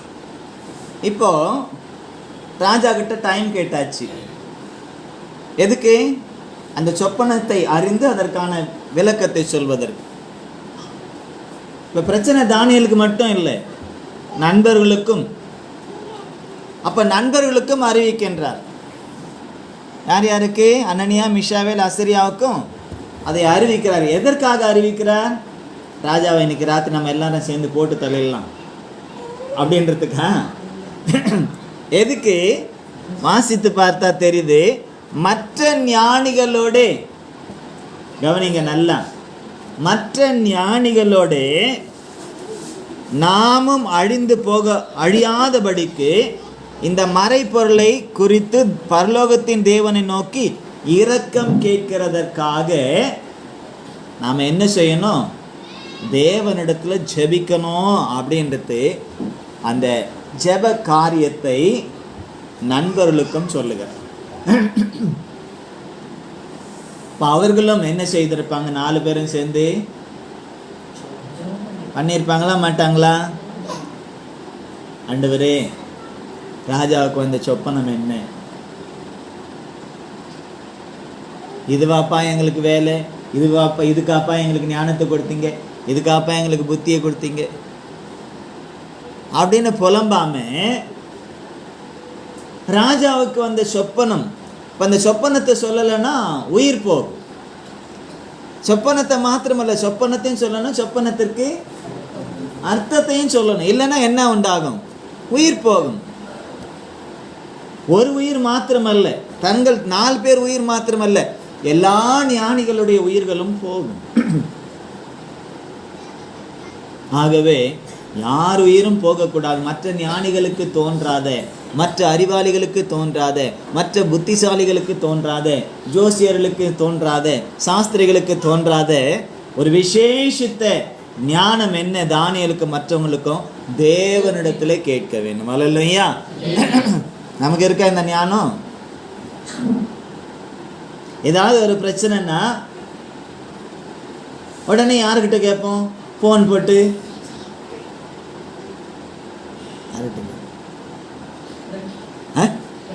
ஃப்ரெண்டுக்கிட்ட கேட்போம். அந்த ஃப்ரெண்டு என்ன ஆலோசனை கொடுப்பாங்கன்னு தெரியாது. இல்லைன்னா வேற யாருக்கிட்ட, அம்மாக்கிட்டேயோ, அப்பாக்கிட்டேயோ, அண்ணன்கிட்டயோ, தம்பிக்கிட்டேயோ, யார்கிட்டயோ கேட்போம். ஆண்டவர்கிட்ட மாத்திரம் கேட்கவே மாட்டோம். சின்னதோ பெருசோ முதல்ல யாருக்கு தெரியுமா ஃபோன் கால் போடணும்? தேவனிடத்துல தான் தெரியப்படுத்தணும். அல்லேலூயா. எந்த பிரச்சனையா இருந்தாலும் அது சின்னதோ பெரியதோ முதல்ல யாருக்கு தெரியப்படுத்தணும்? தேவனுக்கு. அவர் தான் சொல்லியிருக்கிறாரு. என்ன சொல்லியிருக்கிறாரு? ஒரு ஃபோன் நம்பர் கொடுத்துருக்காருல நமக்கு. தெரியுமா அந்த ஃபோன் நம்பரு? தெரியுமா தெரியாதா? அவரை கூப்பிட்றதுக்கு ஒரு ஃபோன் நம்பர் இருக்குது, தெரியுமா தெரியாதா? உங்களுக்கு ஏற்கனவே கூட நான் சொல்லியிருக்கிறேன் யார், ஆனால் ஞாபகத்தில் ஃபோன் நம்பர் மறந்துட்டாங்க. வீட்டுக்கார நம்பர் தெரியுமா? ஆமாம் தெரியும், அதெல்லாம் தெரியும். உங்கள் வீட்டுக்கார நம்பர் தெரியாது, அப்போ அவங்க வீட்டுக்கார நம்பரே தெரியாது. அப்புறம் எப்படி பண்ணுறாங்கன்னு தெரில. டெய்லி பண்ணுறாங்கல்ல, பண்ணுறது இல்லையா? நீ தான் பண்ணுற, அதனால தான் தெரியுது. 2 நாளைக்கு பொண்ணாது, அப்போ தெரிஞ்சுக்குவாங்க. தேவன் ஒரு ஃபோன் காலை கொடுத்துருக்காரு. எரேமியா 33:3 வாசிங்க. எரேமியா 33:3 ஃபோன் நம்பர் என்ன? 333 666 மாதிரி 333. நல்லா ஃபோனில் பேசுகிற மாதிரி சொல்லுங்க. என்னை நோக்கி கூப்பிடு, அப்பொழுது நான் உனக்கு உத்தரவு கொடுத்து நீ அறியாததும் உனக்கு எட்டாததுமான பெரிய காரியங்களை உனக்கு அறிவிப்பேன். என்ன நம்பரு? எரேமியா 33:3. இதுதான் தேவனுடைய ஃபோன் நம்பர். ஒரு பிரச்சனையா உடனே சொல்லணும், ஆண்டவரே எரேமியா 33:3 நீங்கள் சொல்லியிருக்கீங்க, இதுதான் கனெக்ஷன் பண்ணுறதுக்கான கோட் வேர்டு நம்பர். அறியாததும் எட்டாததுமான பெரிய காரியங்களை அறிவிப்பேன்னு சொல்லியிருக்கீங்க, இப்போ எனக்கு தெரியலை. இப்படித்தான் தானியேலும் அனனியா மீஷாவேல் அசரியாவும் என்ன செய்தாங்க? ராஜாவின் சொப்பனத்தை தெரிஞ்சுக்கிறதுக்கு தேவனிடத்தில் கேட்குறாங்க. ஏன்னா உலகத்தில் இருக்க எந்த மனுஷங்கிட்ட கேட்டாலும் அதற்கு பதில் இல்லை, பதில் கிடைக்காது. எவ்வளோ பெரிய ஞானியாக இருந்தாலும், எவ்வளோ பெரிய பிரச்சனை உள்ளவங்களாக பெரிய ஆட்களாக இருந்தாலும், இன்றைக்கி ஒரு பிரச்சனை நடுவில் போயின்னு இருக்கு. மொழி பெருசா, இசை பெருசா? அதனால இவங்க 2 பேருக்கு என்ன லாபம்னு தெரியாது. போட்டி பொறாம தான் மிஞ்சும்.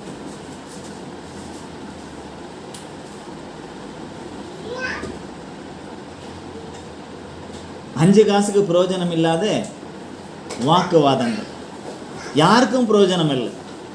அதனால ஜனங்களுக்குள்ளே ஒரு தரப்பட்டவர்கள், இவங்களை பிடிக்கிறவங்களுக்கு அவங்க மேலே கோவம் வரும், அவங்கள பிடிக்கிறவங்க இவங்க மேலே கோவம் வரும். ஜனங்களை குழப்புவதற்கும் ஜனங்களை ஒருவருக்கு ஒரு விதமாய் எழுப்புவதற்கும் ஒரு விதமான காரியங்கள் இவை. இதை ஜனங்கள் தான், புத்திசாலி ஜனங்கள் புரிஞ்சு கொள்ளணும்.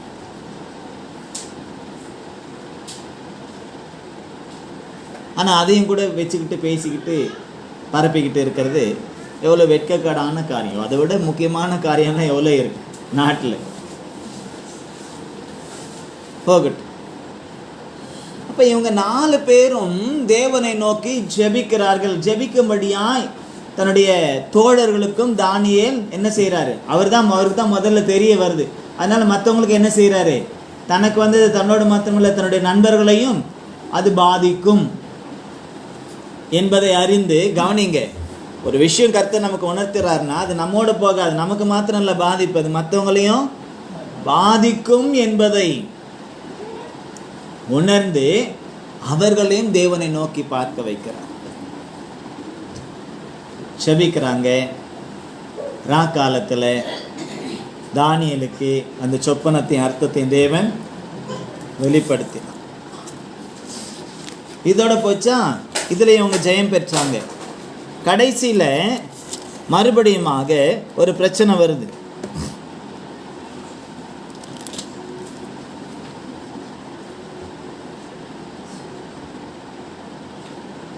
ஏன்னா அந்த சொப்பனத்தில் ராஜா ஒரு பெரிய ராஜான்னு சொல்லப்படுகிறது.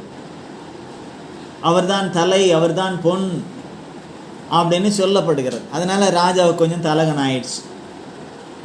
ராஜாவுக்கு இந்த பேர் வச்சாலே அப்படி தான் போல கொஞ்சம் தலகன் ஆகிப்போச்சு. தலகன் ஆன உடனே ஒரு பெரிய சிலையை செஞ்சிட்டார். பொன்னால் ஒரு சிலை, அவருக்கு சொப்பனத்தில் காண்பிச்சபடியே ஒரு பெரிய சிலையை நிறுத்துறாரு. நிறுத்துறது மாத்திரமல்ல, எல்லாரும் என்ன செய்யணும்? அதை பணிந்து கொள்ளணும், அதை ஆராதிக்கணும், அதற்கு முன்பதாக பணிந்து குனிந்து அதை வணங்கணும் அப்படின்னு சொல்லும் பொழுது இவங்க 4 பேருக்கு தான் பிரச்சனை. ஆனால் 4 பேரை விட 3 பேருக்கு அதிகமான பிரச்சனை. ஏன்னா வசனம் சொல்லுது, வாசித்து பாருங்க, 2வது அதிகாரம் 48-49 வாசிங்க. 2வது அதிகாரம் 48-49. பின்பு ராஜா தானியேலை பெரியவனாக்கி அவனுக்கு அநேகம் சிறந்த வெகுமதிகளை கொடுத்து அவனை பாபிலோன் மாகாணம் முழுவதுக்கும் அதிபதியாகவும் பாபிலோனில் உள்ள சகல ஞானிகளின் மேலும் பிரதான அதிகாரியாகவும் நியமித்தார். ஆமே. இப்போ தானியேலுக்கு ஒரு பெரிய பொசிஷன் அவன் மூலமா அந்த சொப்பனம் சொல்லப்பட்டு அதனுடைய விளக்கம் சொல்லப்பட்டதுனால அந்த மாகாணத்திலேயே தானியேலை உயர்த்துறான். அதுக்கப்புறம்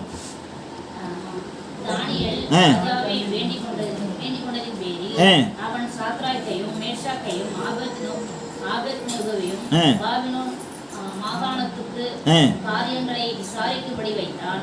தானியேலே என்றால் ராஜாவின் கொலுமண்டபத்தில் இருந்தான். ஆமே. இப்போ தானியேலுக்கு ஒரு பெரிய ஒரு ஆசீர்வாதம் வருது. ஆனால் அது தானியேல் நினைக்கிறான், இது நம்மால மாத்திரம் அல்ல, இதற்கு இன்னும் 3 பேரும் காரணம் அப்படின்னுட்டு ராஜா தன்னை உயர்த்தும் பொழுது ராஜா கிட்ட சொல்கிறார், இதற்கு நான் மாத்திரம் காரணம் இல்லை, என்னுடைய ஃப்ரெண்ட்ஸும் என்ன இதற்காக என்ன செய்திருக்காங்க? ஜெபம் பண்ணியிருக்காங்க, பரலோகத்தின் தேவனுக்கு ஃபோன் பண்ணியிருக்காங்க, ஜெபம் பண்ணியிருக்காங்க. அப்படின்னும் பொழுது அவங்க 3 பேரையும் ராஜா என்ன செய்கிறாரு? பாபிலோன் ராஜாங்கத்தில், பாபிலோன் மாகாணத்தில் காரியங்களை விசாரிக்கும்படி வைத்தான். அவங்களுக்கு ஒரு பொசிஷன் கொடுத்து அவங்களையும் சில அதிகாரிகளாய் வைக்கின்றார். ஆனால் தானியேல் எங்கே இருந்தாராம்? ராஜாவின் கோலு மண்டபத்தில். மற்ற 3 பேர் வேறு இடத்துல இருக்காங்க, தானியேல் ராஜாவோடு இருக்கிறார். இப்போ ராஜா ஒரு பெரிய சிலையை நிறுத்திட்டு எல்லா அதிகாரிகளும் ஜனங்களும் எல்லாரும் வந்து என்ன செய்யணும்? அதை வணங்கணும் பொழுது அந்த பாபிலோன் மாகாணத்தின் மற்ற இடத்துல இருந்த சாத்ராக், மேஷாக், அனனியா, அசரியா, மிஷாவேல், இவங்க சாத்ராக், மேஷாக், ஆபேத்நேகோ, இவங்களும் கூட அதை செய்யணும் அப்படின்ற மாதிரி தான் அந்த கட்டளை இருக்கிறது. ஆனால் இவர்கள் அதை செய்யவில்லை. ராஜா நிறுத்தின சிலையை வணங்கலை. இதை ஒரு குரூப் பார்க்குது. ஏன்னா எப்பவுமே யாரையாவது ஒருத்தருக்கு ஆசீர்வாதம் வந்துக்கிட்டே இருக்குன்னா மற்றவங்க கண்ணு பொறுக்காது. பிசாசு மற்றவங்களை எங்கேயாவது இருந்து என்ன செய்வான்? தூண்டி விடுவான். நீ சொந்த தேசத்தில் இருக்கிற, உனக்கு இப்படிப்பட்ட ஜாக்பாட்லாம் அடிக்கலை, உனக்கு இப்படிப்பட்ட பெரிய போஸ்டெல்லாம் கிடைக்கல, அவன் எங்கேருந்தோ அடிமையாக வந்தான், சிறைப்பட்டு வந்தான், அவனை கொண்டு போய் ராஜா அப்படியெல்லாம் வச்சுருக்காரு. ஆனால் இப்போ பாரு ஒரு நல்ல சான்ஸ் கிடச்சிருக்கு, ராஜா கட்டளையவங்க அவங்கள என்ன செய்திருக்காங்க? மீறி இருக்காங்க அப்படின்றது ஸ்க்ரூ பண்ணிட்டான் பிசாசு சில பேர். உடனே அவங்க என்ன செய்கிறாங்க? ராஜா கிட்ட போயிடறாங்க. ராஜா கிட்ட போயிட்டு என்ன செய்கிறாங்க? வாசித்து பாருங்க, 3:12 வாசிங்க. பாபிலோன் மாகாணத்தில் காரியங்களை விசாரிக்கும்படி நீர் ஏற்படுத்தின சாத்ராக், மேஷாக், ஆபேத்நேகோ என்னும் யூதரான மனுஷர் இருக்கிறார்களே, அவர்கள் ராஜாவாகிய உம்மை மதிக்கவில்லை. அவர்கள் உம்முடைய தேவர்களுக்கு ஆராதனை செய்யாமலும் நிறுத்தின ஒற்சிலையை பணிந்து கொள்ளாமலும் இருக்கிறார்கள் என்றார்கள். ஆமென். ராஜா கிட்ட போயிட்டு 10 வச்சுட்டாங்களா? உடனே ராஜா கூப்பிடுறாரு. அவங்க ராஜாவுக்கு கோவம் வருது. நான் தான் இவங்களை என்ன செய்தேன்? ஒரு நல்ல பொசிஷன் கொடுத்து வச்சேன், ஒரு நல்ல ஆசீர்வாதத்தில் வச்சேன். ஆனால் கடைசியில் ஏன் வார்த்தைக்கு, ஏன் கட்டளைக்கு இவங்க கீழ்ப்படியுது அப்படின்னு ராஜா கூப்பிட்டு, சரி இப்போ உங்களுக்கு ஒரு வேளை நீங்கள் அலுவலில் இருந்திருக்கலாம், ஏதாவது வேலையில் இருந்திருக்கலாம், பரவாயில்ல, இப்போ உங்களுக்கு முன்பதாக என்ன செய்யப்படும்? அதே மாதிரி அன்னைக்கு என்ன நடந்ததோ மேலத்தாளம் எல்லாம் அதே மாதிரி மேலத்தாளம்லாம் வாசிக்கப்படும். அப்போ நீங்கள் என்ன செய்யணும்? நான் நிறுத்தினேன் பொற்சிலையை பணிந்து கொள்ள வேண்டும், ஆராதனை செய்ய வேண்டும் என்று சொல்லும் பொழுது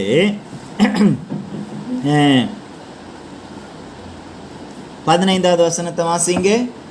இப்போதும் எக்காலம், கிண்ணரம், வீணை, சுரமண்டலம், தம்புர முதலான சகலவித கீத வாத்தியங்களின் சத்தத்தையும் நீங்கள் கேட்கும்போது தாழ விழுந்து நான் பண்ணி வைத்த சிலையை பணிந்து கொள்ள ஆயத்தமாய் இருந்தால் நல்லது. பணிந்து கொள்ளாமல் போனீர்களானால் அந்நேரமே எரிகிறது அக்கினி சுவாலையில் நடுவே போடப்படுவீர்கள். உங்களை என் கைக்கு தப்புவிட்டு போகிற தேவன் யார் என்றார். ஆமென்.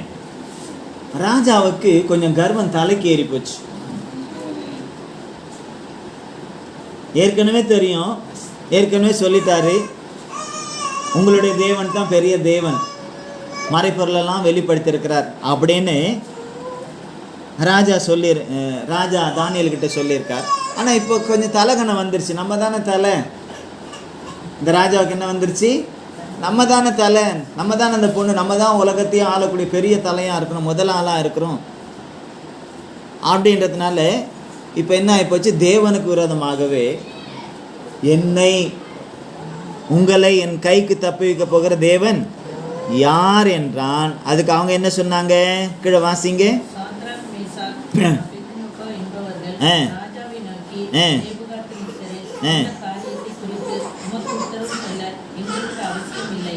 நாங்கள் ஆராதிக்கிற எங்கள் தேவனை எங்களை தப்புவிக்க வல்லவராய் இருக்கிறார். அவர் எரிகிற அக்கினி சூளைக்கும் ராஜாவாகிய உம்முடைய கைக்கு நீங்களாக்கி விடுவிப்பார்.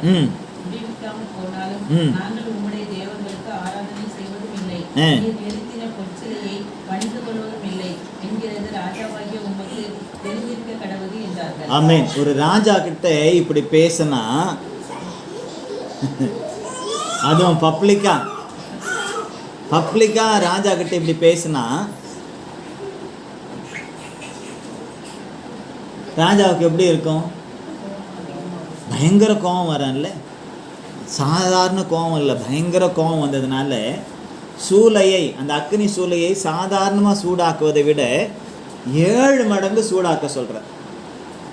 ஆனால் இவங்களுக்கு எந்த தைரியத்தில் இப்படி பேசுகிறாங்க? அங்கே இவங்களுக்குன்னு யாரும் இல்லை, அவங்களுக்குன்னு யாரும் இல்லை, ராஜா கிட்ட பேசுறதுக்குன்னு யாரும் இல்லை, யாரும் பேசவும் முடியாது. இந்த காரியத்தில் ராஜா கிட்ட எதுவும் போயிட்டு பேச முடியாது. ராஜா டைம் கொடுக்குறார், பரவாயில்ல உங்களுக்கு இன்னொரு டைம் கொடுக்குறேன், நீங்கள் பணிந்து கொள்ளுங்க, பணிந்து கொண்டால் நல்லது, யாராலையும் இனிமேல் என்ன செய்ய முடியாது, உங்களை தப்பி வைக்க முடியாது. ஆனால் இவங்க எப்படி போஜனத்தில் ஒரு உறுதியாக இருந்தாங்களோ, தீர்மானம் எடுத்து போஜனத்தில் எப்படி உறுதியாக இருந்தாங்களோ, அதே போல் தேவனை ஆராதிப்பதிலும் கூட, கவனிங்க, தேவனை ஆராதிப்பதிலும் கூட உறுதியாக இருந்தார்கள். என் தேவனை தவிர வேறு யாரையும் நாங்கள் என்ன செய்ய மாட்டோம், வேறு எதையும் நாங்கள் என்ன செய்ய மாட்டோம், ஆராதிக்க மாட்டோம். அதுக்கு எவ்வளோ பெரிய சட்டத்திட்டம் போட்டாலும் சரி, எங்களை கொன்னாலும் சரி.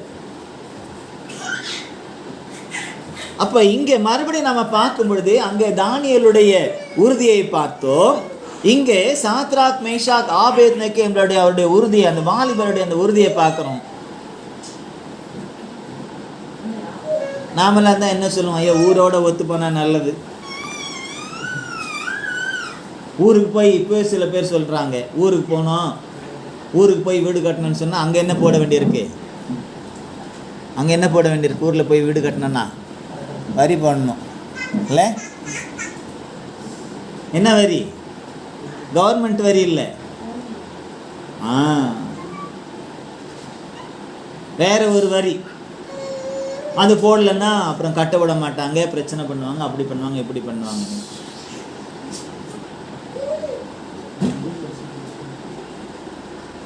இன்னைக்கு அது காரியங்கள் நம்முடைய சவுத்தில் இருக்கு.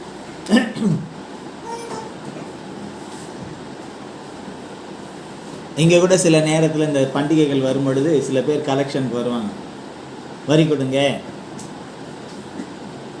வரி கொடுங்க. நான் சொன்னேன், ஏற்கனவே நாங்கள்லாம் வரியெல்லாம் கட்டிட்டோம்ப்பா, எங்கள் பெண்டிங் நாங்கள் எதுவும் வைக்கிறது இல்லை. அது இல்லை, இதுக்கு வரி. நான் சொன்னேன், இதுக்கெல்லாம் நாங்கள் வரி கொடுக்கறது இல்லை. கோபித்து கொண்டு போனவங்க இருக்காங்க, இப்படி பண்ணுறோம் அப்படி பண்ணுறோன்னு போனவங்களும் இருக்காங்க. ஆனால் யாரும் ஒன்றும் பண்ணுறதுக்கு கர்த்தர் இடம் எடுக்கும். நாம் உறுதியாக இருந்தால் கர்த்தர் நம்மோடு கூட காரியங்களை நாம் செய்வதற்கு அதில் நிலைத்திருப்பதற்கு கர்த்தர் நமக்கு என்ன செய்வார்? உறுதியை, அதை காத்து கொள்வதற்கு நமக்கு பலத்தை கொடுப்பார். மேற்கொண்டு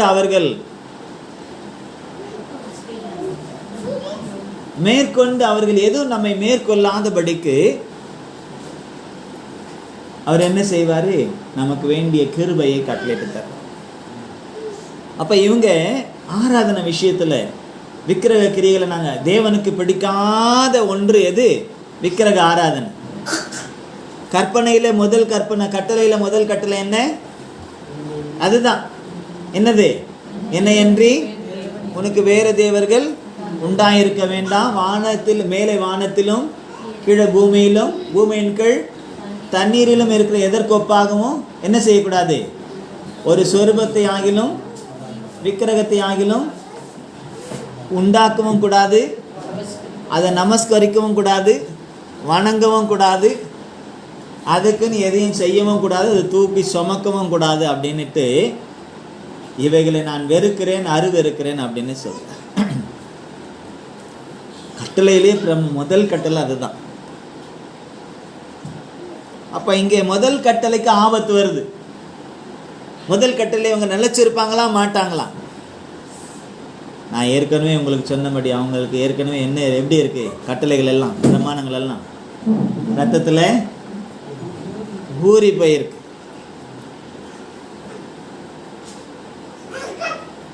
இப்போ உதாரணத்துக்கு இப்படி வந்தாலும் சொல்றதுக்கு இல்லை, இனி வரக்கூடிய காலங்கள் எப்படி இருக்குன்னு தெரியாது.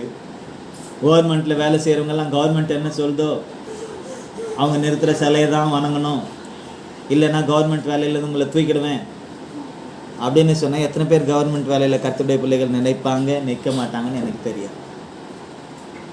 ஆனால் அந்த நேரத்தில் தான் நாம் தேவனுக்கென்று வைராக்கியத்தையும் உறுதியையும் நாம் காண்பிக்கணும். இவங்க ஒரே வார்த்தை சொன்னாங்க, இதை குறித்து உங்களுக்கு ஒன்றும் நாங்கள் சொல்ல வேண்டிய அவசியம் இல்லை. தப்பி வைக்க மாட்டார்னு சொல்கிறீரா? எங்கள் தேவன் போனா போதும். அவர் தப்பி வைக்கலனாலும் பரவாயில்ல, வேறு தேவர்களை நாங்கள் என்ன செய்ய மாட்டோம், வணங்க மாட்டோம், ஆராதிக்க மாட்டோம். ஆனால் எங்களுக்கு விசுவாசம் இருக்குது. என்ன விசுவாசம்? நாங்கள் ஆராதிக்கிற தேவன் எங்களை தப்புவிக்க வல்லவராக இருக்கிறார். எரிகிற அக்கினிக்கும் நீங்கள் 7 மடங்கு சூடாக்க சொன்ன அந்த அக்கினிக்கும் உம்முடைய கட்டளைக்கும் உம்முடைய சட்ட திட்டத்துக்கும் உம்முடைய சட்ட திட்டத்துக்கும்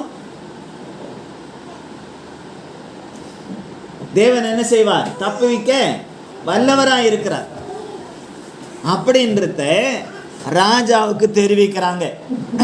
ஒருவேளை நீங்க சொன்ன மாதிரி அவர் எங்களை விடுவிக்காமற் போனாலும் பரவாயில்ல, சாவமே ஒழிய ஒரு நாளும் நீர் நிறுத்தின சிலையை நாங்கள் என்ன செய்ய மாட்டோம். அப்போ அந்த கட்டளையை நாம் படிப்பது முக்கியம் அல்ல. அந்த கட்டளையை தேவன் என்ன சொன்னார் அதை அப்படியே விசுவாசித்து அதை கை கொள்வது தான் முக்கியம். தேவன் நமக்கு ஒரு வார்த்தையை கொடுக்கும்போது, ஒரு வாக்குத்தத்தத்தை கொடுக்கும்போது, வசனத்தை கொடுக்கும்போது அதை கேட்பது முக்கியம் அல்ல, படிப்பது முக்கியம் அல்ல. அதை விசுவாசிக்க வேண்டும், விசுவாசித்து அதை நடைமுறைப்படுத்த வேண்டும். இவங்க அதை செய்கிறாங்க. கட்டளைக்கு நாங்கள் கீழ்ப்படுகிறோமா? கீழ்ப்படுகிறோம். ஆனால் சூழ்நிலை வரும்போது நம்ம என்ன செய்கிறோன்றதை தான் யோசிக்கணும். இப்போ சூழ்நிலை வந்திருக்கு இவங்க 3 பேருக்கும். அவங்க சொல்லிட்டாங்க, உயிரே போனாலும் பரவாயில்ல, சிலையை வணங்க மாட்டோம். நீ ராஜாவே செஞ்சு வச்சிருந்த சிலையாக இருந்தாலும் சரி, அதில் வணங்கலைன்னா 7 மடங்கு சூடாக்கிற சூழலில் போடுவேன்னு சொன்னாலும் பரவாயில்ல, நீங்கள் போட்டாலும் பரவாயில்ல, நாங்கள் செத்தாலும் பரவாயில்ல. ஆனால் ஒரு நாளும் தேவனுடைய கட்டளைகளுக்கும் பிரமாணங்களுக்கும் நாங்கள் ஒரு நாளும் விரோதமாய் செயல்பட மாட்டோம். அதற்கு நாங்கள் கீழ்ப்படிவோம் என்று நாங்கள் என்ன செய்திருக்கோம்? எங்களை ஒப்பு கொடுத்திருக்கிறோம். அதை நாங்கள் கை கொள்வோம், அதை நாங்கள் செய்வோம் என்று சொல்லி நாங்கள் என்ன செய்திருக்கிறோம்? ஒப்பு கொடுத்துருக்கோம். நாம கூட எத்தனையோ முறை கையை தூக்கி ஒப்பு கொடுப்போம் ஒவ்வொரு பிரசங்கம் முடியும் போதும். அதுக்கு அடுத்த நேரம் கேட்டால் அதுக்கு நேர்மாறாக நடக்கும். ஒப்பு கொடுத்ததில் எங்கே போச்சு? அது அங்கேயே போயிடுச்சு.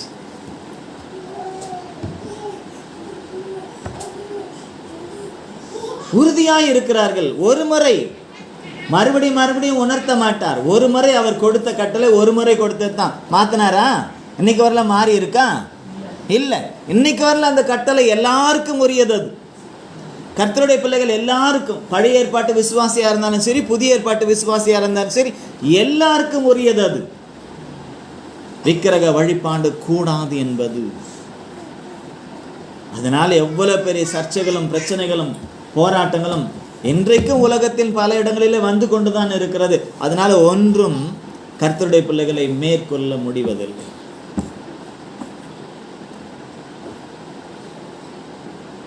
ஒன்று மேற்கொள்ள.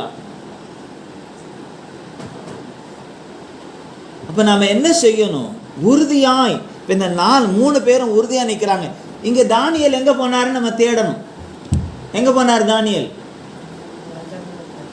ராஜா கூட தான் இருக்கிறார். இப்ப அவர் ரிக்வெஸ்ட் பண்ண முடியுமா? ராஜா அவங்கள விட்டுருப்பா அப்படின்னா தேவன் மேல் விசுவாசம் இல்லாமல் போகும். அவங்க சொன்ன வார்த்தை என்ன? எங்கள் தேவன் எங்களை விடுவிப்பார். தானியேல் விடுவிப்பான். ராஜா பக்கத்தில் இருக்கான தானியேல் மேலே அவங்களுக்கு போச்சு. கொலு மண்டபத்தில் ராஜா கூடவே இருக்கிறார். இப்போ என் ஃப்ரெண்டு, நம்ம ஏதாவது ஒரு தப்பு பண்ணிட்டு ஏதாவது ஒரு பிரச்சனை மாட்டிட்டோம், என் ஃப்ரெண்டு இருக்கான், அவன் போலீஸ்காரன், அவன் பார்த்துக்குவான். இல்லை இல்லை எங்கள் மாமா இருக்கிறாரு, எங்கள் மச்சான் இருக்கிறான். நிறைய பேர் சிக்னலில் மாட்டிக்கிட்டு இல்லைன்னா லைசன்ஸ் இல்லாமல் மாட்டிக்கிட்டு ஃபோன் பண்ணுவான், இப்படிப்பா அப்படிப்பா அப்படின்னு. முன்ன போலீஸாரெல்லாம் ஐயோ அப்படின்வாங்க. இப்போ யாரும் ஒத்துக்கிறது இல்லை. நீ மாமனை கூப்பிடு, மச்சானை கூப்பிடு, யாரை வேணாலும் கூப்பிடு, ஃபைனை கட்டுன்றான்.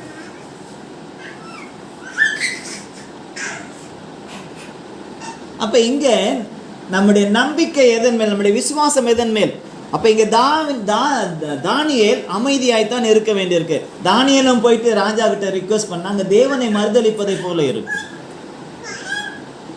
அப்ப இது தேவனுக்கும் அவர்களுக்கும் இருக்கக்கூடிய காரியம். இதுல யாரும் போய் ஒன்றும் செய்யக்கூடாது, செய்யவும் முடியாது. அவருடைய விசுவாசத்திற்கு வந்த ஒரு சோதனை அது. கர்த்தருடைய பிள்ளைகளுக்கு எந்தெந்த நேரத்தில் எப்படிப்பட்ட சோதனை வரும்னு நமக்கு தெரியாது. ஆனால் நம்ம எப்படி இருக்கணும்? அலாட்டா இருக்கணும். எப்பவும் எப்படி இருக்கணும்? ஜாக்கிரதையா இருக்கணும். என்ன வந்தாலும் கர்த்தர் பார்த்து கொள்வார்.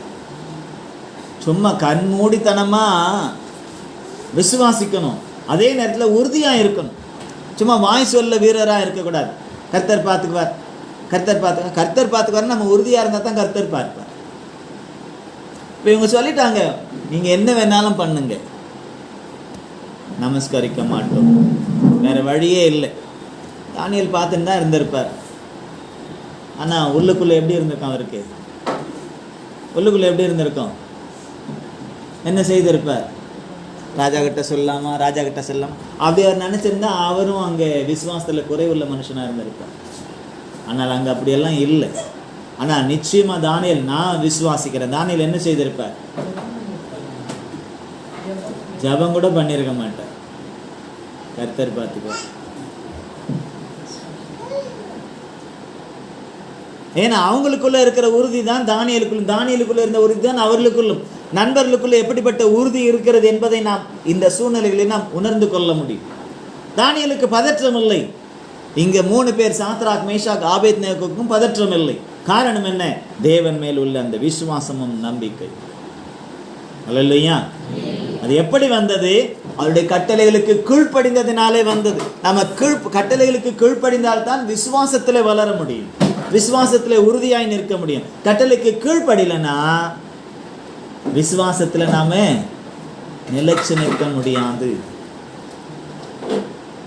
விசுவாசத்தில் உறுதியா நிற்க முடியாது.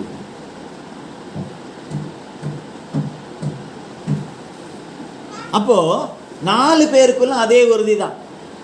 போயிட்டு மற்றவங்ககிட்ட, எனக்கு கூட சில நேரத்தில் டாக்டர்கிட்ட போகும்போது சங்கடமாக இருக்கும். மற்றவங்களுக்கெல்லாம் ஜோம் பண்ண சரியாகும், நம்மளே டாக்டர்கிட்ட போனால் நல்லதுதான், சங்கடமாக இருக்கும். ஆனால் என்ன பண்ணுறது? பழக்கிறதுக்கு கொடுத்துட்டோம், வளர்ந்தாச்சு. அப்போ இந்த மாத்திரையெல்லாம் கடைசி வரலாம் போட்டு தான் ஆகணுன்னா என்ன செய்ய வேண்டியிருக்கு? அதனால் நான் டாக்டர்கிட்ட போய் செக்கப்புக்கு 3 மாதத்துக்கு ஒரு முறை போகணும். 2 வருஷத்துக்கு மேலே ஆச்சு, போகல. வண்டி ஓடிக்கிட்டு இருக்கு கர்த்தருடைய கிருபையினால. நிறைய பேர் சொல்லுவாங்க, போங்க சும்மாவாவது போயிட்டு 3 மாதத்துக்கு ஒரு மாதிரியாவது செக்கப் பண்ணிட்டு வாங்க.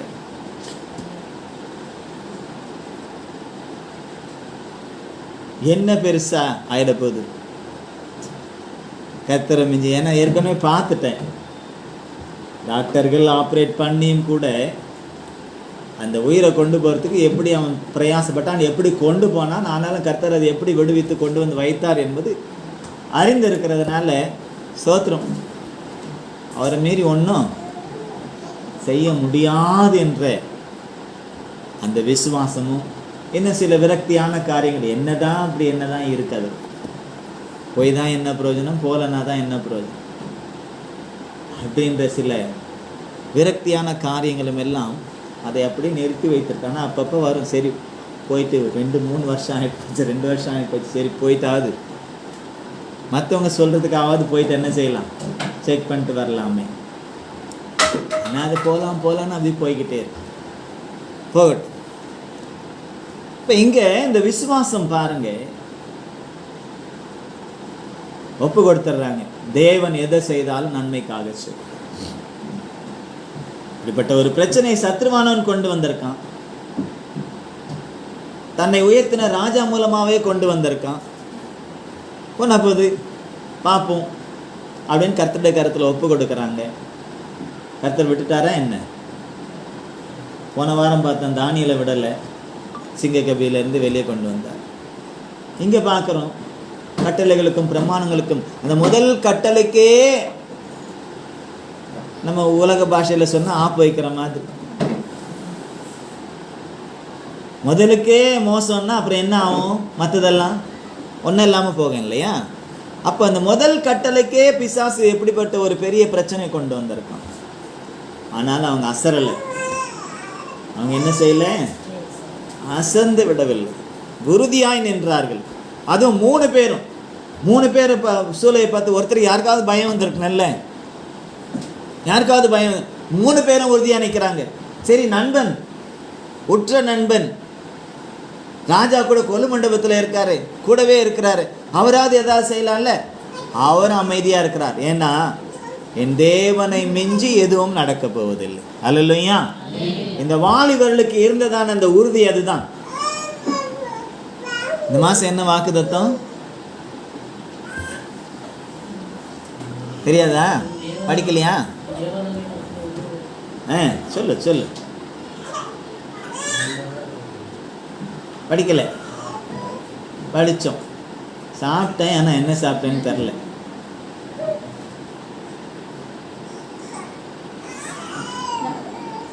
உங்கள் தேவனாகிய கர்த்தர் உங்களுக்குள்ளே இருக்கிறார், அவர் வல்லமையும் பயங்கரமான தேவன். எங்க இருக்கிறார்? வெளியே இல்லை, எங்க இருக்கிறார்? எங்களுக்குள்ள.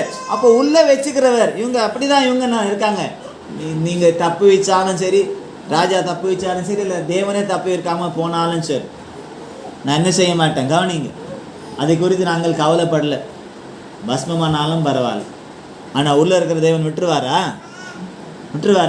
உங்களுக்குள்ளே இருக்கிறவர் அவர் வல்லமையும் பராக்கிரமம் உள்ளவர். அப்போ தூக்கி போடுறாங்க, 7 மடங்கு சூடாய் போச்சு. தூக்கி போடுறாங்க, தூக்கி போட இந்த 3 பேரை கட்டி தூக்கிட்டு போனாங்க பாரு, அவங்க எல்லாம் பயில்வான்கள், பலசாலிகள். கட்டி கொண்டு போயிட்டு போடுறாங்க. அவங்க போயிட்டு விடுதலையாக அங்கே உள்ளே விழுந்து உலாவுறாங்க. இவங்க 3 பேரும் என்ன ஆயினாங்க? செத்து விழுந்து மடிந்து கிடக்கிறார்கள். பலவான்கள் மடிந்து போனார்கள், பலவீனர்கள் என்று நினைத்தவர்கள் அங்கே உலாவிக் கொண்டிருக்கிறார். சட்ட திட்டங்கள் மடிந்து போயிருக்கிறது. சட்ட திட்டத்திற்கு எதிர்த்து தேவனுக்கு மாத்திரம் கீழ்ப்படிந்தவர்கள் உலாவிக் கொண்டிருக்கிறார். என் கைக்கு தப்புவிக்க போகிற தேவன் யார் என்று கொக்கரித்த ராஜா விக்கித்து நிற்கிறார். உத்து பார்க்கிறார், சூளைய உத்து பார்க்கிறார்.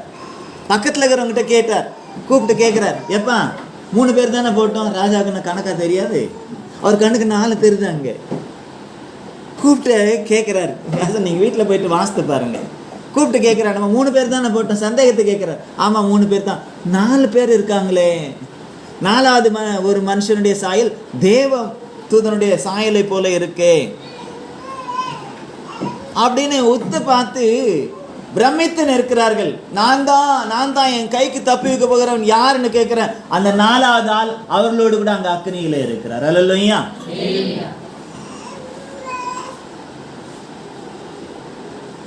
ஆளோட ஆளா நிற்கிறார் பாருங்க. யாரு? ஆமென். எங்க நிற்கிறார்?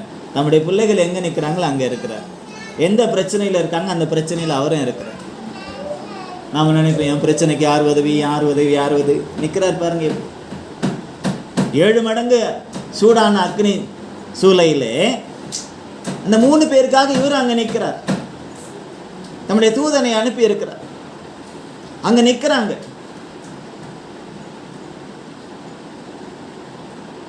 என் கைக்கு தப்பி வைக்கக்கூடியவங்க ராஜ்யத்துல யாருமே இல்லை. அப்ப இது 4வது ஆள் யாரு? நீ உங்க ராஜ்யம் என்ன பெரிய ராஜ்யம்? என்ன பெரிய ராஜ்யம்? பூமிக்கு அக்கனிக்கரையாக வைக்கப்பட்டிருக்கிறது இந்த பூமிக்குரிய ராஜ்யங்கள். நம்முடைய ராஜ்யமோ தேவனுடைய ராஜ்யம். அல்லேலூயா.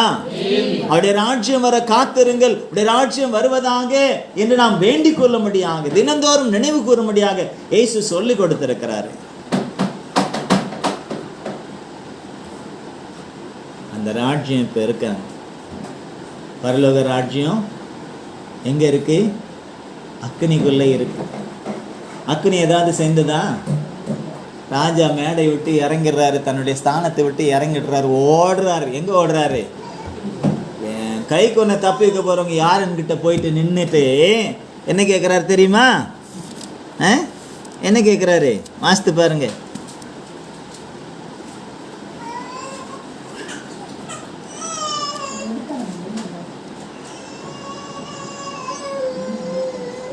இருபத்தி 6வது வசனத்தை வாசிங்க.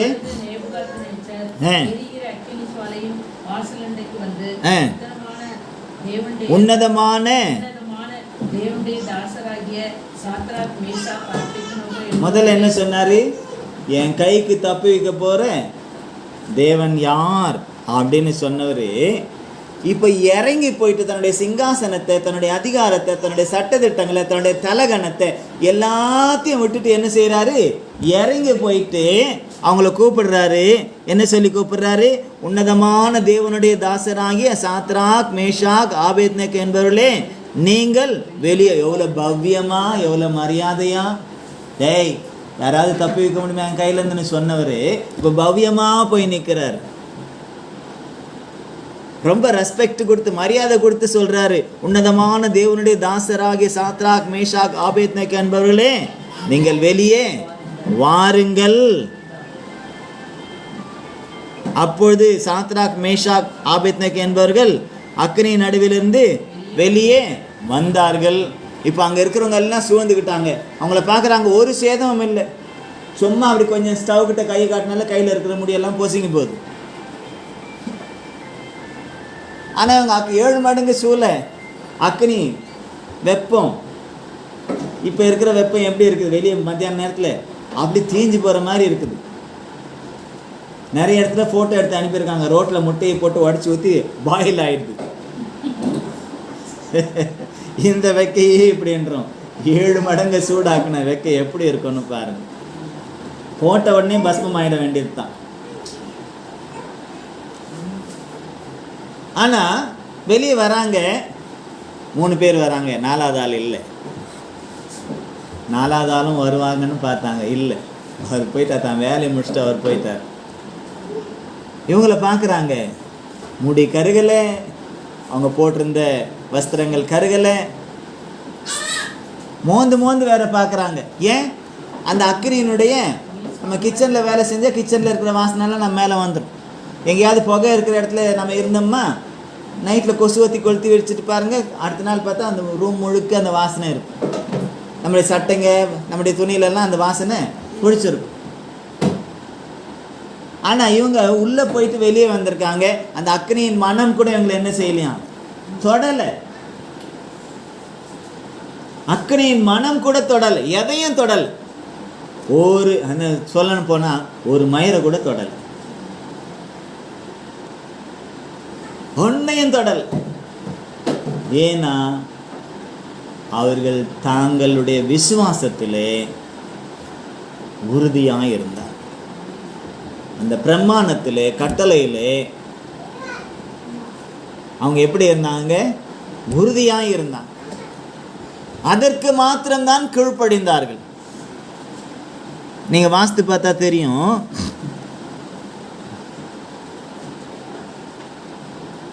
இருபத்தெட்டுல இருந்து வாசிங்க.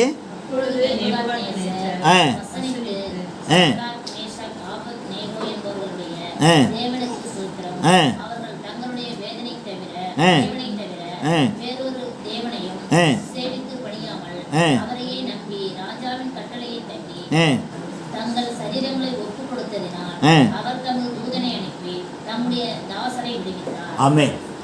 அல்லேலூயா. இந்த சாட்சி யாருது? சாத்ராக் மேஷாக் ஆபேத்நேகோ சொல்லல, தேவன் தூதனைகளை விடுவித்தார் அப்படின்னு. இதை பார்த்த ராஜா, கட்டளை போட்ட ராஜா, சூளையை 7 மடங்கு சூடாக்க சொன்ன ராஜா, யார் உங்களை என் கைக்கு தப்புவிப்பார் என்று சொன்ன ராஜாவே சாட்சி சொல்றாரு. என்ன சாட்சி? தங்கள் தேவனை தவிர வேற தேவனை என்ன செய்யலாங்க? பணியாமல் தங்கள் தேவனை மாத்திரம் பணிந்து கொண்டதினால், அதாவது தங்களுடைய தேவனுக்கு மாத்திரம் அவர்கள் கீழ்ப்படிந்து, அவருடைய கட்டளைகளுக்கு, பிரமாணங்களுக்கு கீழ்ப்படிந்து நடந்ததினாலே தேவன் அவர்களை என்ன செய்தாரு? தம்முடைய தூதனை அனுப்பி விடுவித்தார். அது மாத்திரமல்ல, அதுக்கு அடுத்து உள்ள வசனத்தை, கீழே உள்ள வசனத்தை வாசிக்கும் பொழுது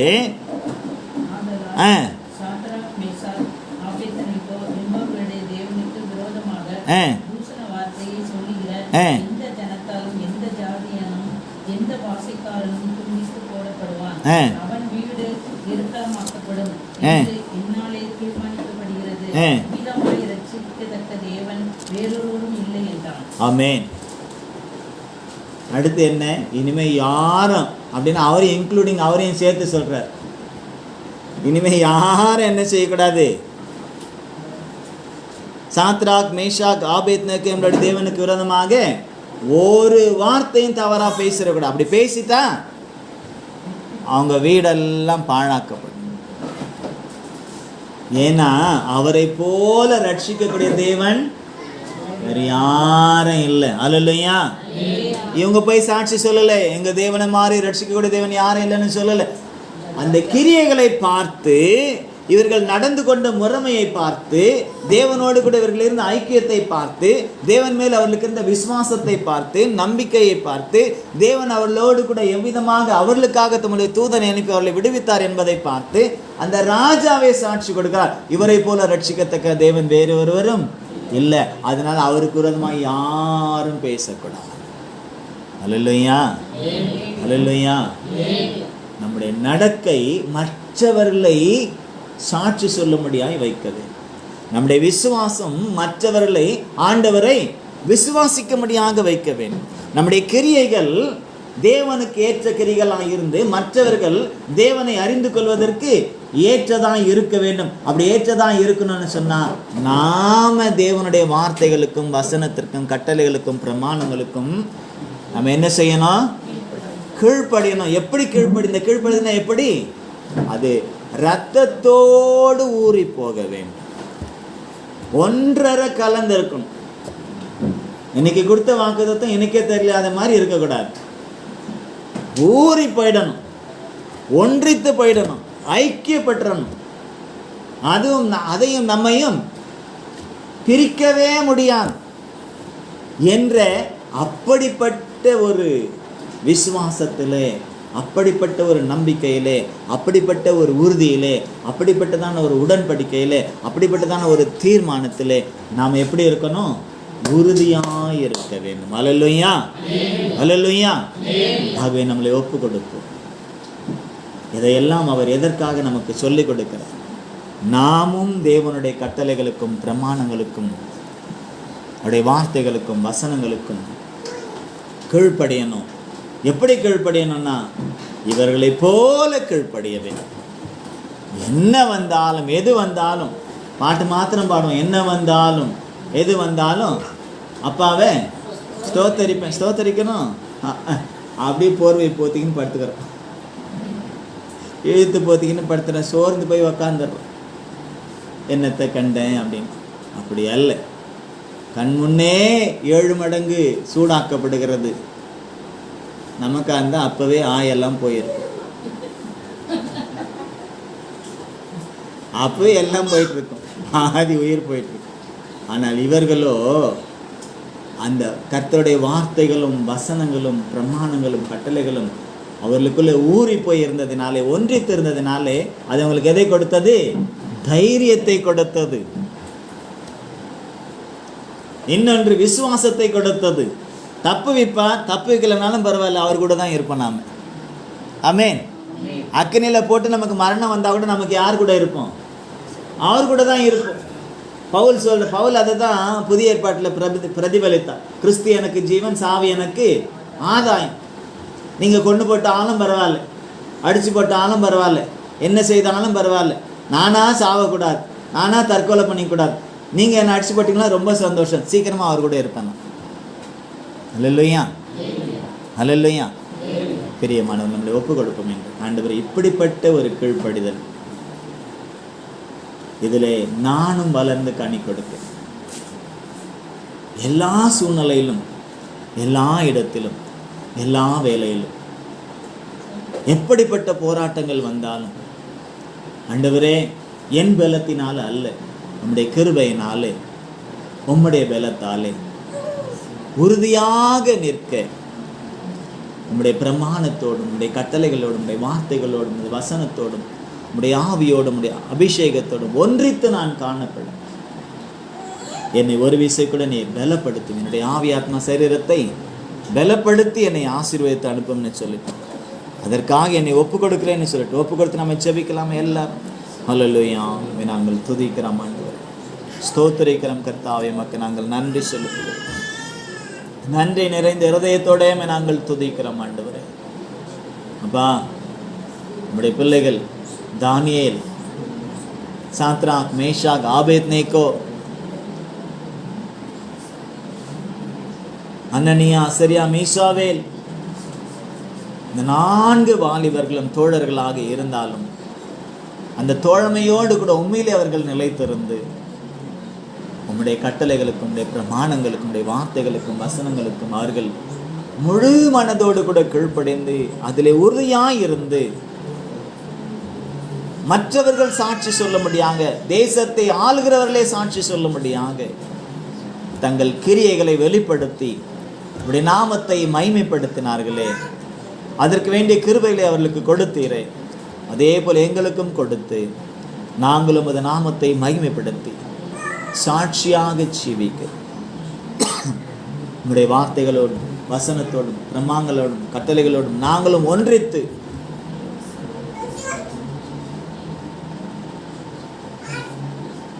ஒன்றுக்குள் ஒன்றாக நாங்கள் கலந்திருக்க, நம்முடைய வார்த்தைகளையும், வசனங்களையும், கட்டளையும், பிரமாணங்களை விட்டு நாங்கள் பிரியாது இருக்க பரிசுத்த ஆவியானவர் மூலமாய் நீர் எங்களை தொடர்ந்து நடத்தி எங்களை ஒவ்வொருவரையும் நீர் பலப்படுத்த வேண்டுமா நாங்கள் செபிக்கிறோம். கரத்தில் எங்களை சமர்ப்பணம் செய்கிறோம். என்னை ஒப்பு கொடுக்கிறேன், இந்த பிள்ளைகளையும் ஒப்பு கொடுக்கிறேன், ஆன்லைனில் பார்த்து கொண்டிருக்கிறேன், பார்க்க போகிற ஒவ்வொருவரையும் ஒப்பு கொடுக்கிறேன்.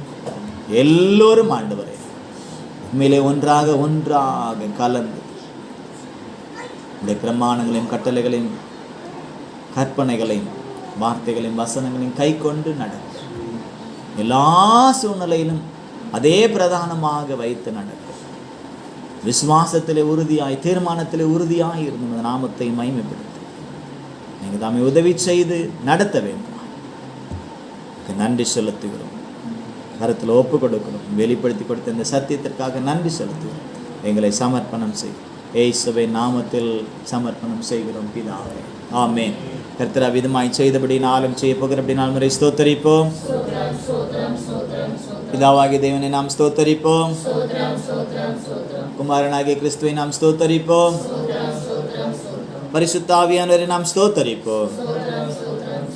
என் ஆத்துமாவே, என்னுடைய உள்ளமே, என் ஆத்துமாவே கர்த்தர் செய்த மறவாது. நம்முடைய கர்த்தராகிய இயேசு கிறிஸ்துவினுடைய கிருபை, பிதாவாகிய தேவனுடைய அன்பு, பரிசுத்தாவியாருடைய அன்பின் ஐக்கியம் நம் அனைவரோடும் எல்லா பரிசுத்தவான்களோடும் இதுவரைக்கும் மட்டும் தங்கி தரிப்பதாக.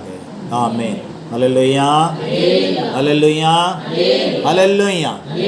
கர்த்தர் உங்களை ஆசீர்வதிப்பாராக. God bless you. Praise the Lord, praise the Lord, praise the Lord.